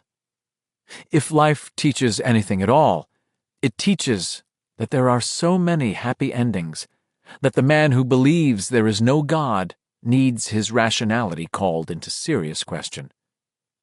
You leave, and you leave quick when the sun starts to go down, he thinks in this dream. That's what you do. And if you spare a last thought, maybe it's ghosts you wonder about. The ghosts of children standing in the water at sunset, standing in a circle, standing with their hands joined together, their faces young, sure, but tough enough, anyway, to give birth to the people they will become, tough enough to understand, maybe, that the people they will become must necessarily birth the people they were before they can get on with trying to understand simple mortality. The circle closes, the wheel rolls, and that's all there is. You don't have to look back to see those children. Part of your mind will see them forever, live with them forever, love with them forever. They are not necessarily the best part of you, but they were once the repository of all you could become. Children, I love you. I love you so much. So drive away quick. Drive away while the last of the light slips away. Drive away from Derry, from memory, but not from desire. That stays. The bright cameo of all we were and all we believed as children, all that shone in our eyes, even when we were lost and the wind blew in the night. Drive away and try to keep smiling. Get a little rock and roll on the radio and go toward all the life there is, with all the courage you can find and all the belief you can muster. Be true. Be brave. Stand. All the rest is darkness.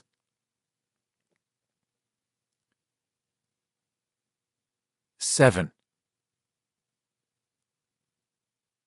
Hey! Hey, mister, you! Look out! Damn fool's gonna... Words whipped by in the slipstream, as meaningless as pennants in a breeze or untethered balloons. Here came the crash barriers. He could smell the sooty aroma of kerosene from the smudge pots.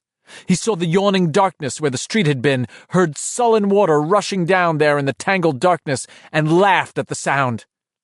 He dragged Silver hard left, so close to the crash barriers now that the leg of his jeans actually whispered along one of them.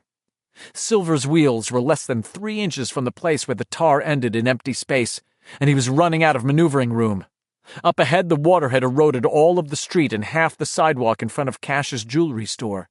Barriers closed off what was left of the sidewalk. It had been severely undercut. Bill? It was Audra's voice, dazed and a little thick.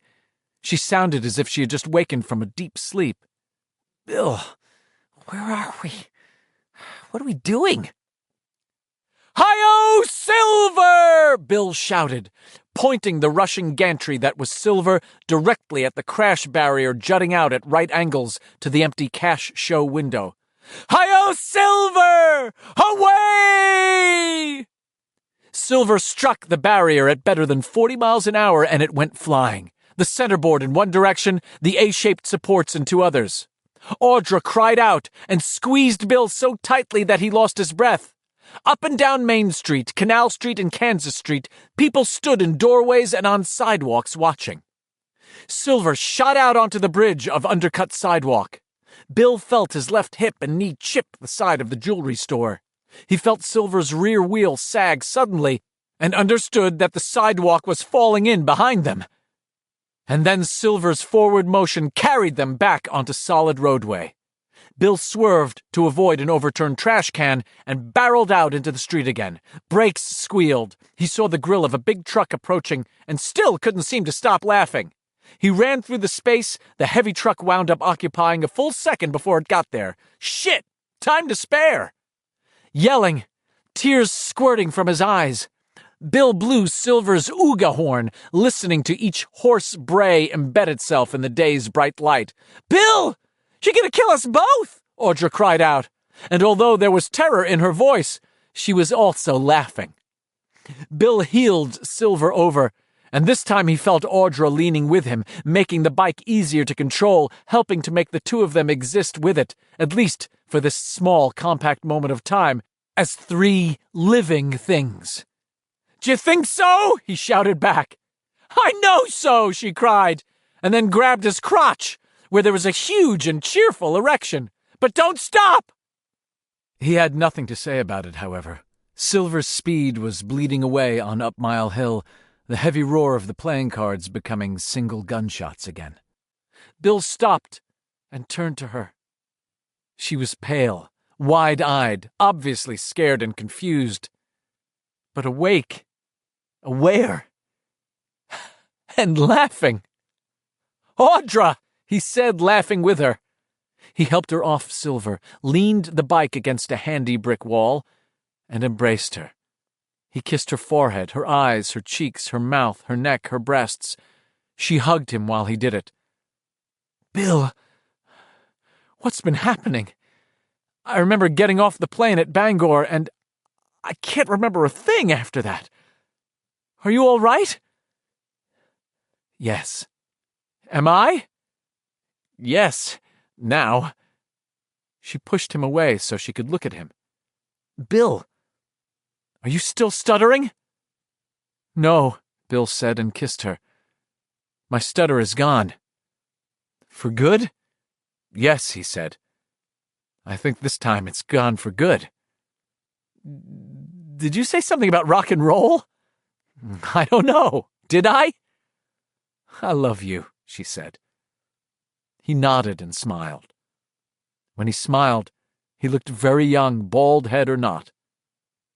"I love you too," he said. "And what else counts?"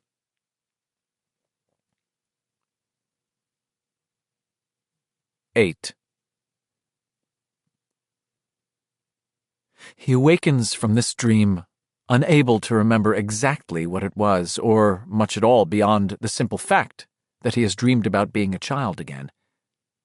He touches his wife's smooth back as she sleeps her warm sleep and dreams her own dreams. He thinks that it is good to be a child, but it is also good to be grown up and able to consider the mystery of childhood, its beliefs and desires. I will write about all of this one day, he thinks, and knows it's just a dawn thought, an after-dreaming thought. But it's nice to think so for a while in the morning's clean silence, to think that childhood has its own sweet secrets and confirms mortality, and that mortality defines all courage and love.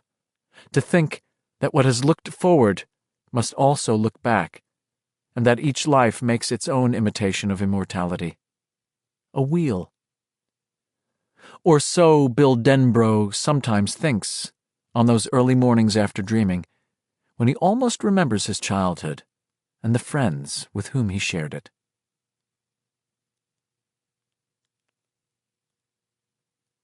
This book was begun in Bangor, Maine on September 9th, 1981, and completed in Bangor, Maine on December 28th, 1985.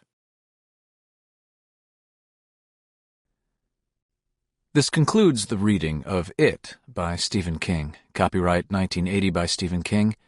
This book was read by Stephen Weber. This unabridged recording was published by arrangement with Viking, a member of Penguin Group USA, Incorporated, and was produced in 2010 by Blackstone Audio, Inc., which holds the copyright. Neither this recording nor any portion of it may be reproduced or used for any purpose without prior written authorization from Blackstone Audio, Inc. If you would like to obtain a complete catalog of our titles or our monthly update telling you about new releases, call 1-800-SAY-BOOK. That's 1-800-729-2665. Or visit our website at www.blackstoneaudio.com. Thank you.